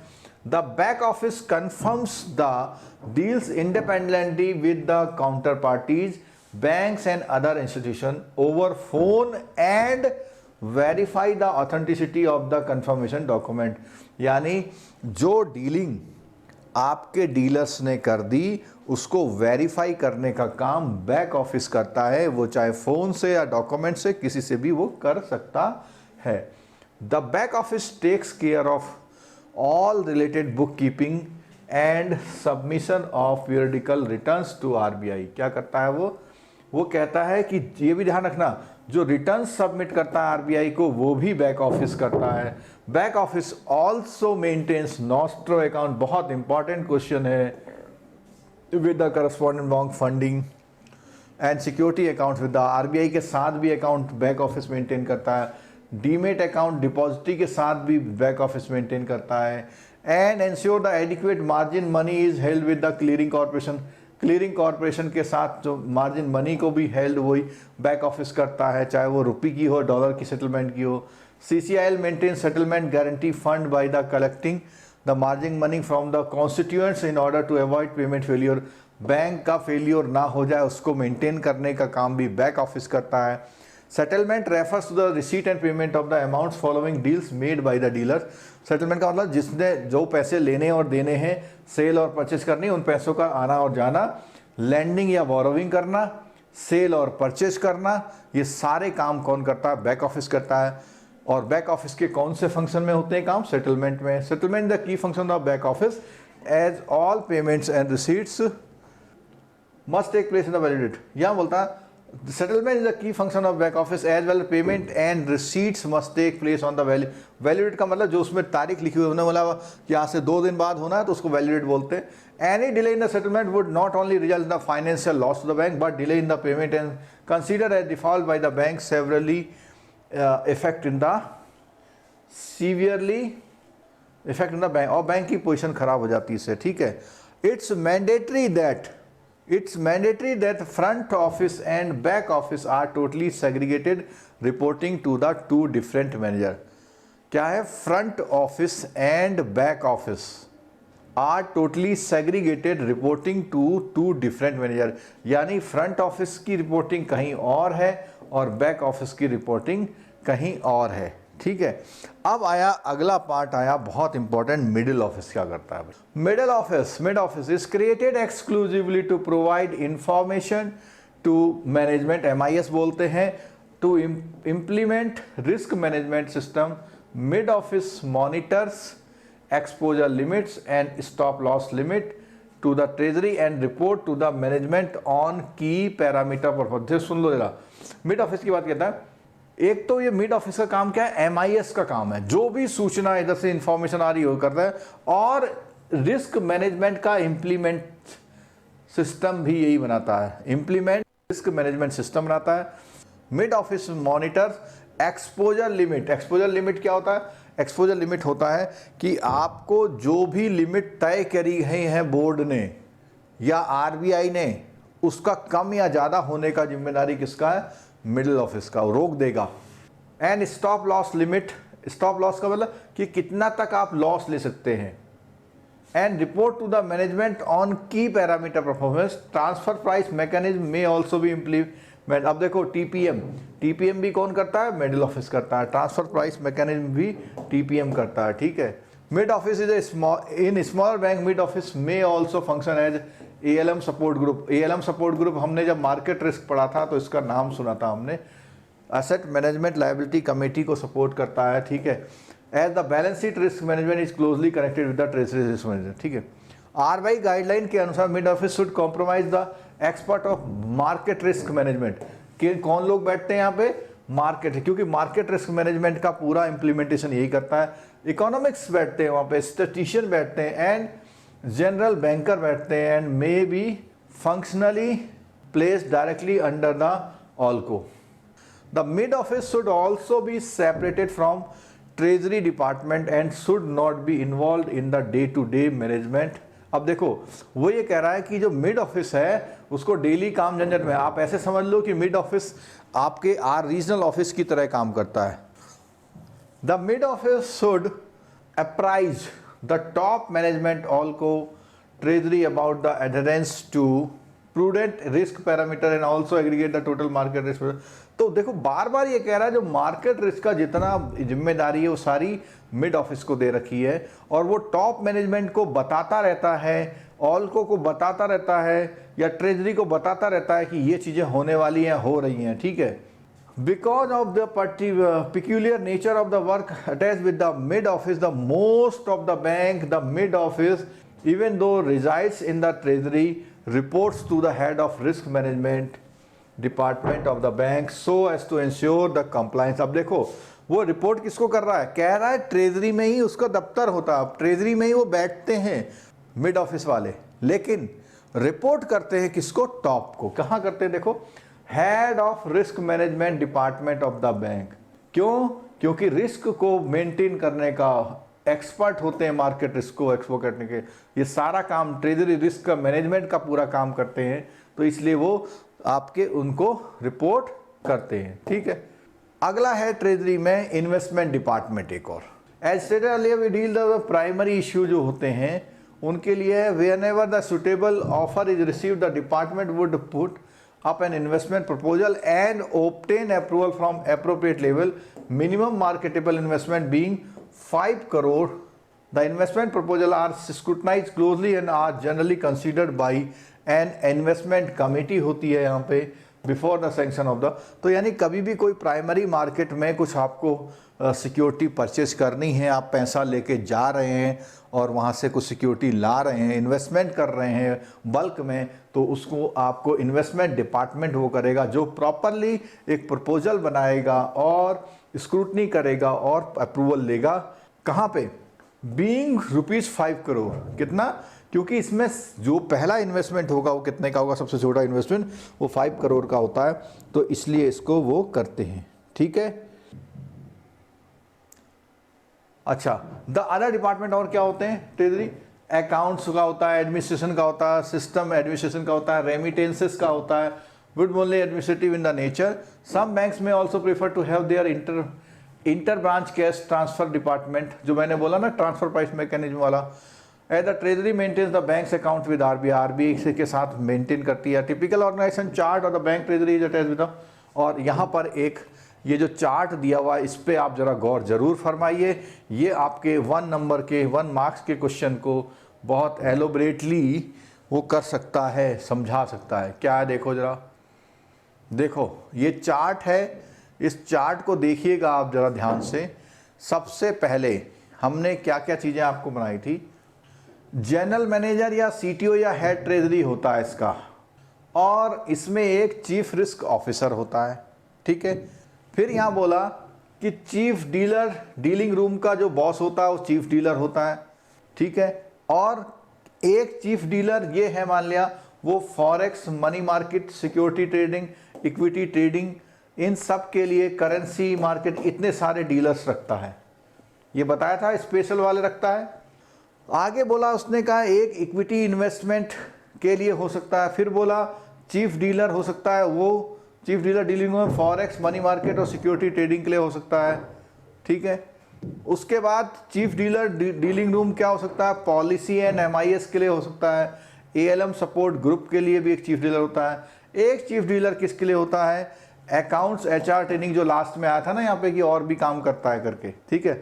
अकाउंट्स, एचआर, इंटरनल, तो कई सारे चीफ डीलर हैं। जो एक डीलर तो सिर्फ ट्रेडिंग पे काम कर रहा है, एक डीलर सिर्फ forex money market security trading पे काम कर रहा है, ठीक है, और एक डीलर पॉलिसी एंड एमआईएस पे काम कर रहा है, एक डीलर इन पे काम कर रहा है। और इन सब के ऊपर दो लोग पैरेलल होते हैं, एक चीफ रिस्क ऑफिसर होता है पूरी ट्रेजरी में, और एक जो है पूरा ओवरऑल बॉस कह लीजिए वो होता है, ठीक है।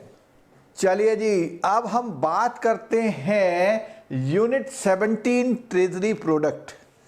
तो बात आई ट्रेजरी प्रोडक्ट, यानी ट्रेजरी में किस किस माल की, किस किस सामान की, किस किस इंस्ट्रूमेंट की खरीदना और सेल होता है, ठीक है। स्ट्रक्चर में थोड़ा सा इन्होंने फॉरेन जो स्ट्रक्चर डिफाइन किए हैं, फॉरेन एक्सचेंज के प्रोडक्ट अलग डिफाइन किए हैं, मनी मार्केट ये आपका पूरा जेआईबी वाला पूरा है, और सिक्योरिटी मार्केट के प्रोडक्ट हैं डोमेस्टिक एंड ग्लोबल मार्केट। तो इस तरह से इन्होंने 4 पार्ट में डिफाइन किए हुए हैं, ठीक है। हाँ, product in foreign exchange market में, तो प्रोडक्ट की अगर फॉरेन एक्सचेंज की बात करें, एक तो मेजर करेंसी का नाम यहां पर आ गया, इतनी है आगे, ठीक है। Can be readily bought and sold, have limited demand and में कुछ नहीं। Currency which are not fully convertible, have limited demand और may not be traded actively, but they may also enjoy high liquidity depending on the size or the stage of the development of the domestic market. For instance, Indian rupees is only partially convertible, but the market for USD/INR is fairly liquid, owing a large domestic market, high growth rate of economy. It also most transparent. मैं केवल important line पे रुकूंगा, ठीक है। हाँ, एक बात आ गई, is also the most transparent market as most of the transaction take place online होते हैं सारे, ठीक है। across the time zone, electronic सब कुछ बहुत फ्रीली होता है, ट्रांसपेरेंट मार्केट है, सब कुछ सामने दिखाई देता है आपके, ठीक है। चलो, इसने यहाँ पे बहुत फिलोसफिकल बातें करी हैं, किसके बारे में, फिलोसफिकल बातें करी हैं आपके फॉरेक्स मार्केट के बारे में। ये वर्चुअल होता है, इलेक्ट्रॉनिक होता है, फेयर होता है, ठीक है। यहाँ पे इसको 2 वे कोड से करते हैं, ये हम लोगों ने फॉरेक्स वाले में क्लियर किया हुआ है। लैंडिंग ट्रांसफरेबिलिटी की बात करते हैं, मोर लिक्विड करेंसी, ठीक है। आगे देखिए, अब ये पहला प्रोडक्ट आ गया आपका स्पॉट ट्रेड्स। क्या आ गया? Spot trades. और अगर आपको याद हो और क्लासेस ली हो तो T+0, T+1, T+2 और T+2, T+2, तो ये वाला जो होता है स्पॉट ट्रेड में आ जाता है, और ये वाला जो होता है फॉरवर्ड रेट्स में आ जाता है, ठीक है, फॉरवर्ड ट्रेड में, ठीक, क्लियर है। चलो देखते हैं क्या बात करें। Mostly bought and sold spot trade में ज़्यादातर होती हैं। Spot refers to the settlement payment system irrespective currency. Spot settlement takes place 2 working day from the trade date. मैंने ये बताया आपको, ये होता है यानी कि 3rd डे, यानी कि आज, कल, परसों। करेंसी में ऑल्सो भी bought and sold in the same day, और सेम डे होती तो उसे टॉड या कैश बोलते हैं, नेक्स्ट डे होती तो उसे टॉम बोलते हैं। All exchange rate quoted in the screen on the print are spot. अब देखो, all rates quoted on screen और in print are for spot rate. जो भी रेट दिखाई देते हैं वो स्पॉट के होते हैं, अनलेस अदरवाइज मेंशन। जब तक उसमें मेंशन ना किया गया हो कि भैया ये टॉम है या टॉड है, तब तक तो ठीक है। अगर नहीं मेंशन किया हुआ तो आप मान लीजिए उसमें जो रेट है वो कौन से मेंशन है, वो कौन से हैं, स्पॉट रेट के होते हैं। Tod tom rates are generally quoted at discount to spot rate. कहने का मतलब है कि आपको अगर आपको स्पॉट से पीछे जाना है तो कहता है डिस्काउंट दिखा करके होते हैं। In an integrated market the premium और discount charge in the currency is really decided by the demand. और ये हमेशा ध्यान रखना, फॉरेन एक्सचेंज का जो फिनोमिना है पूरा डिमांड और सप्लाई से चलता है, इसके लिए कोई गवर्नमेंट रेट तय नहीं करती। फॉरवर्ड रेट बताया कि जब आपका spot rate refers to a current transaction, forward refer to the purchase of sale of a future date में जब होता है। The exchange rate of forward sale of forward purchase are quoted today, hence such transaction are referred as a forward contract between the buyer seller. Treasury may enter into forward contract with customer या merchant या business with bank से और कहीं से भी वो कर सकती है। तो यहाँ पर कुछ नहीं है, इसकी स्पॉट के बाद फॉरवर्ड आता है। और forward exchange rate are not exchange rates forecast into the future. In other words, they do not reflect projected rate movement in the market. Forward exchange rates are arrived at the basis of the interest rate। एक number का question आपका सामने ये रहा, forward rate जो decide होते हैं वो इंटरेस्ट रेट डिफरेंशियल की वजह से होते हैं टू करेंसी में, यानी किस करेंसी में क्या रेट ऑफ इंटरेस्ट चल रहा है उसकी वजह से, ठीक है।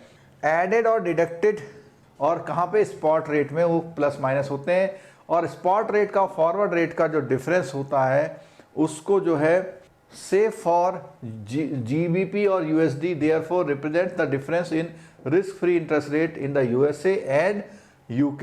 The interest rate differential is added to the spot rate to low interest yielding currency and deducted from the spot rate. ये important point आया भाई, वो कह रहा है कि interest rate differential is added to the spot rate for low interest yielding currency.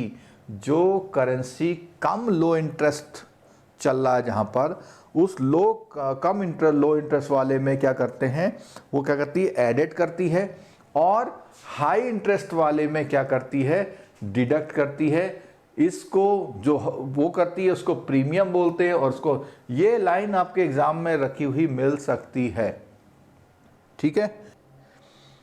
हाँ जी नैना जी, premium वो होता है जब आने वाले समय में करेंसी का रेट बढ़ जाता है।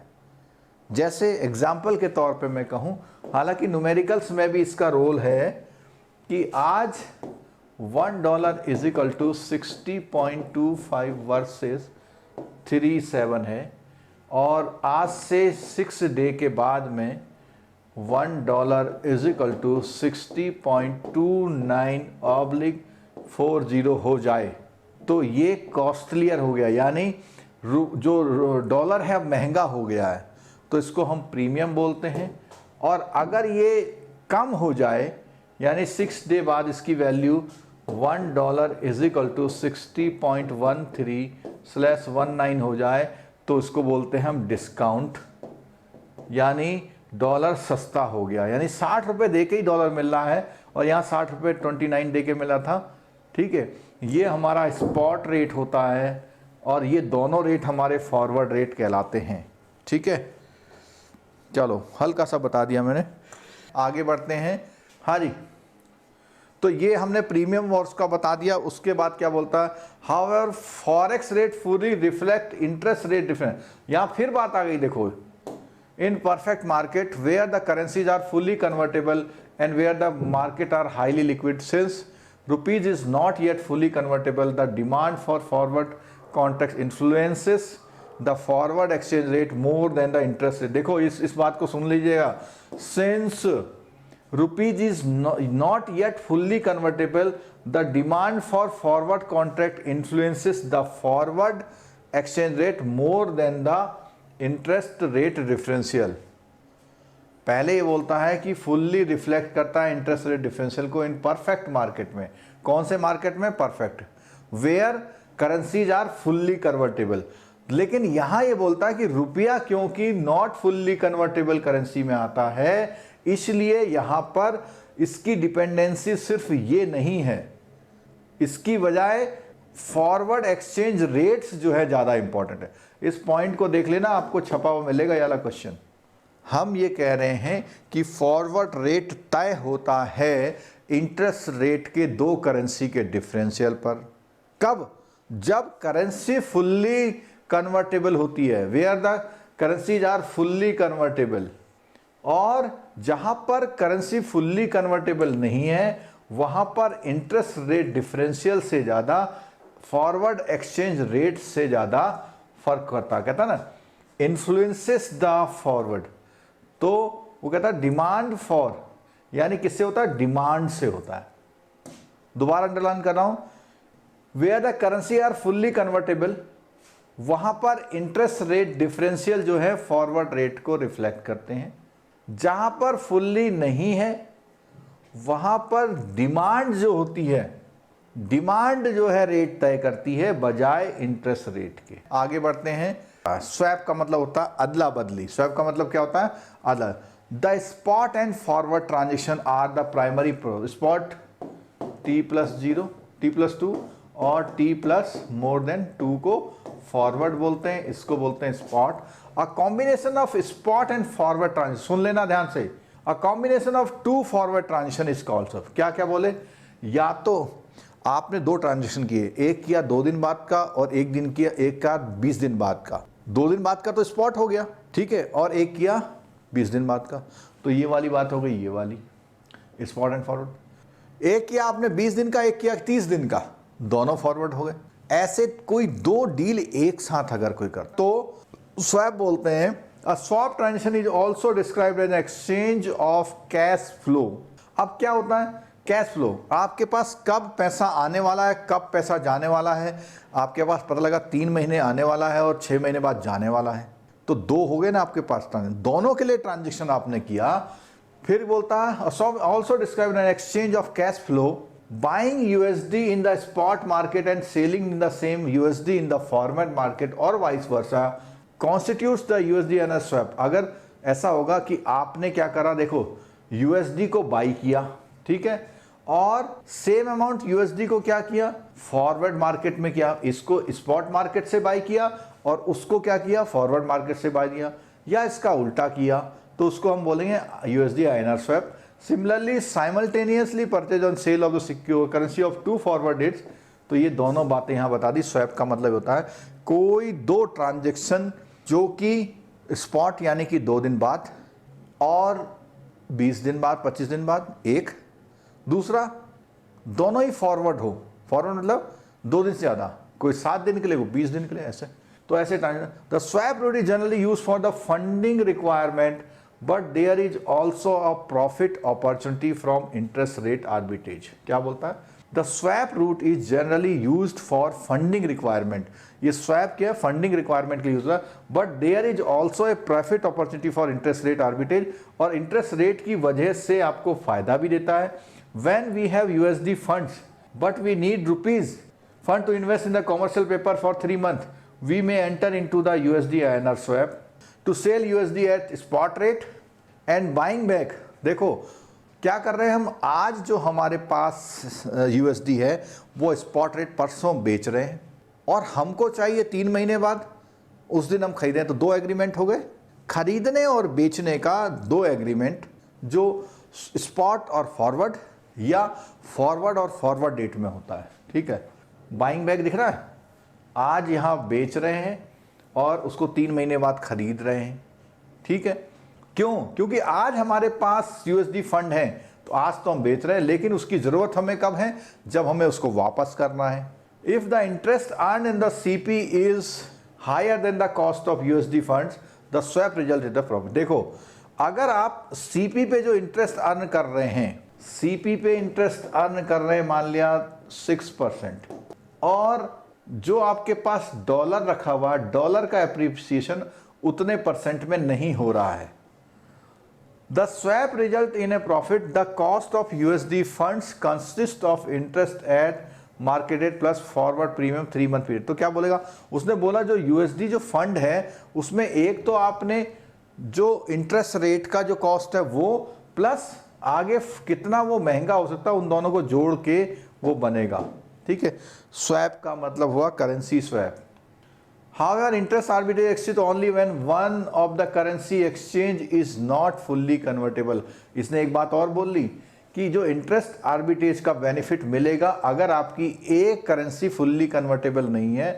There is no interest arbitrage. Fully convertible का मतलब समझते हैं, हर जगह एक्सेप्टेबल वाली, जैसे यूएसडी डॉलर जहां ले जाओ, अगर अंतरिक्ष में भी ले जाओगे तो यूएसडी डॉलर लेने वाले मिल जाएंगे, ठीक है। There is no interest arbitrage between free currencies as the forward premium discount is equal to the interest rate differential. जहां पर वो करेंसी बहुत फ्री करेंसी है, कन्वर्टेबल करेंसी है, तो वो कहता है कि भैया आज ही उसको कन्वर्ट करा लेगा और आज ही कन्वर्ट करा के उसको इन्वेस्ट कर देगा, और जिस दिन उसे पेमेंट लेनी होगी उस दिन दे करके रिवर्स कर लेगा। The swap is otherwise used to eliminate currency and interest rate mismatch. The swap route is used extensively to convert cash flow arising from principal and interest payment of loans from one currency to another currency, with or without involving actual exchange of funds. Such transactions are referred to the currency swap as distinct from short-term funding swap, which are more common in treasury dealing। वो ये कहता है, यहां से देखिए दोबारा, the swap route is The swap route is used extensively to convert cash flow arising from principal and interest payment of loans from one currency to another currency. एक बात बोला, with or without involving actual exchange funds, such as transactions are referred to as currency swaps, as distinct from the short-term funding swaps, which are more common in treasury. Forward and swaps used widely in the managing foreign currency liabilities fall under the scope of derivative, which are described a greater deal with the following chapter. ठीक है, आगे आने वाले उसमें बताएंगे इसके बारे में. ठीक है, आगे बोलता है इन्वेस्टमेंट ऑफ. अब देखो वो कह रहा है कि भैया फॉरेन एक्सचेंज मार्केट के प्रोडक्ट, उसने सबसे पहले बोला स्पॉट की ट्रेडिंग करते हैं आप लोग, दूसरा बोला फॉरवर्ड की ट्रेडिंग करते हैं, तीसरा बोला स्वैप की करते हैं, चौथा बोला इन्वेस्टमेंट भी करते हैं आप. किसमें? फॉरेन एक्सचेंज सरप्लस अगर आपके पास ज़्यादा है तो वो कहता है ट्रेजरी जो होती है उनका फॉरेन एक्सचेंज वाला डीलर क्या करता है, जो सरप्लस होते हैं उसको, वो सरप्लस होते कैसे? एक तो उससे ट्रेजरी ऑपरेशन से फ़ायदा हुआ, उसे प्रॉफिट ओवरसीज ब्रांच ऑपरेशन से फ़ायदा हुआ, वो फॉरेक्स में है, फॉरेक्स बोरोविंग इन ओवरसीज डोमेस्टिक मार्केट से हुआ, और foreign currency and convertible rupee deposit से भी हुआ. इन सब से जो फायदा हुआ है, such surpluses is net of banks lending of foreign currency to eligible borrower are left at the disposal of treasury.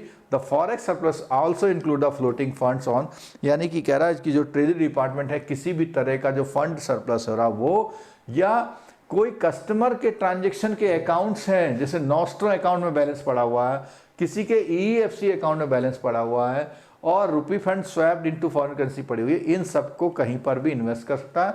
Banks are permitted to invest foreign exchange surpluses in global money market in short term security.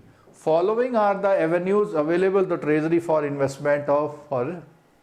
चलो अब वो कहता है, एक तो उसमें investment की बात करी, अब वो कहता है उसी पैसे का क्या कर सकता है वो कह सकता है कि इंटर बैंक लोन दे सकता है. एक तो उसने बोला कि अपने फॉरेक्स को इन्वेस्टमेंट कर दे, इंटर बैंक लोन दे दे, भैया किसी बैंक को चाहिए उसको दे दे. दूसरा शॉर्ट टर्म इन्वेस्टमेंट कर सकता है. ठीक है, कहाँ पे कर सकता है? ट्रेजरी बिल में कर सकता है, गिल्ट इश्यूड फॉरेन करेंसी में गवर्नमेंट में कर सकता है, कॉमर्शियल पेपर में कर सकता है, और पर कौन से कॉमर्शियल पेपर में? जिसमें AAA रेटिंग वाले होते हैं उनमें कर सकता है. नॉस्ट्रो अकाउंट में इन्वेस्टमेंट कर सकता है, where floating funds of the bank are parked pending utilisation of customer dollar. Nostro account are current accounts denominated. Nostro account क्या होता है? नॉस्ट्रो अकाउंट वो होता है जो किसी दूसरे कंट्री की करेंसी में होता है. नॉस्ट्रो अकाउंट में क्या होता है कि आपका फॉरेन कंट्री में कोई अकाउंट है आपका, वहाँ पर फॉरेन करेंसी का फंड अगर उस अकाउंट में है तो उसको नॉस्ट्रो बोलते हैं, और आप वहाँ पे पैसा रख सकते हैं.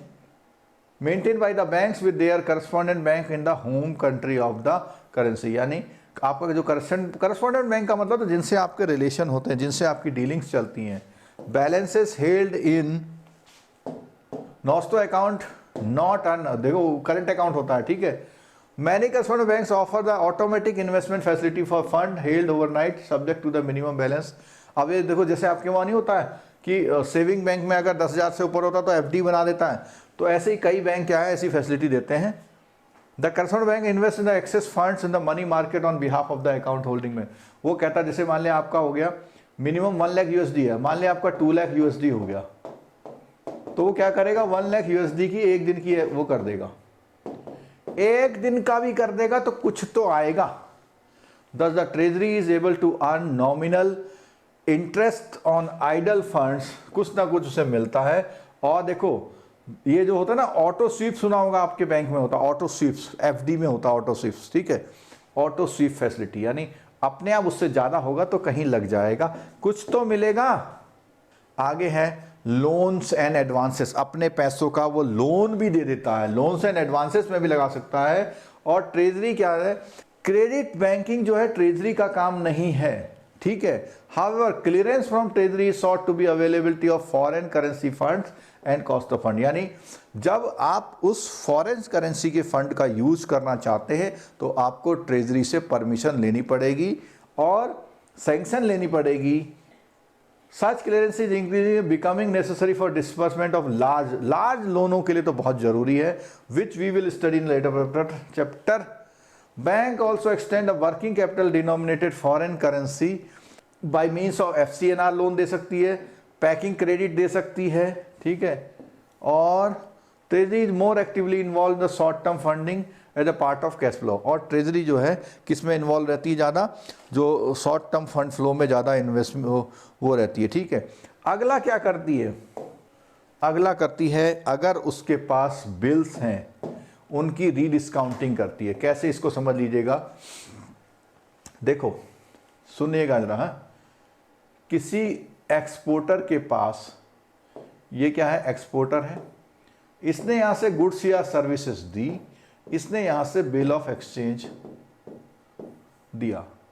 अब ये बिल है, इसको बिल को क्या करा, डिस्काउंट करा लिया किसी बैंक से, इस ऑलरेडी डिस्काउंटेड बिल को रीडिस्काउंट कर लिया, ठीक है। दिस इज एन इंटरबैंक, बोला नहीं इंटरबैंक, तो एक बैंक ने ए बैंक और बी बैंक, और ये है एक्सपोर्टर, इसका बिल इसने किया था, इस बैंक के पास बिल रखा हुआ, इसने बिल इधर दे दिया और पैसे ले लिए। आगे बढ़ते हैं, रिफाइनेंसेस द, इसको रिफाइनेंस भी बोलते हैं, ठीक है। Foreign currency bills purchase negotiated other bank, this is a treasury product as the bills are rediscounted with recourse to the bank without credit risk of the client. अब सुन लेना इसे, treasury product as the bills are rediscounted with recourse to the bank, यानी recourse to the bank यानी ये जिम्मेदारी ले रहा है कि ये बिल बाउंस नहीं होगा। विदाउट रिकोर्स में क्या होता है, खुद जिम्मेदारी लेनी पड़ती है। ये फैक्टर फोरफिटिंग वाला हमारा वीडियो देख लीजिएगा, बहुत अच्छी तरह समझाया उसमें, ठीक है। The bill rediscounting is price slightly higher than market placements, the advances covers a usance period anywhere from 15 days to, अब देखो ये जो एडवांस होता है वो मार्केट प्लेसमेंट से थोड़ा सा ज़्यादा होता है, और ये 15 दिन से 360 दिन का होता है। The counter party would charge there customer commercial rate of interest for underlying, तो जो काउंटर पार्टी होती है उसके लिए कॉमर्शियल रेट, यानी ये बिल ऑफ एक्सचेंज अगर इधर देगा तो ये पार्टी उससे ज़्यादा चार्ज करती है, ठीक है। Though it is an interbank exposure, RBI allow to bank to include the rediscounting bill their credit, और रीडिस्काउंटिंग ऑफ, मान लिया इसने रीडिस्काउंट किया है तो अपनी बैलेंस शीट में उतना अमाउंट दिखा देगा और ये घटा देगा। In integrated treasury foreign exchange fund management is not really different from the domestic fund management as we shall see the product and market overlap providing the variety choice and treasurer, ठीक है। Okay चलो इसको खत्म करिए।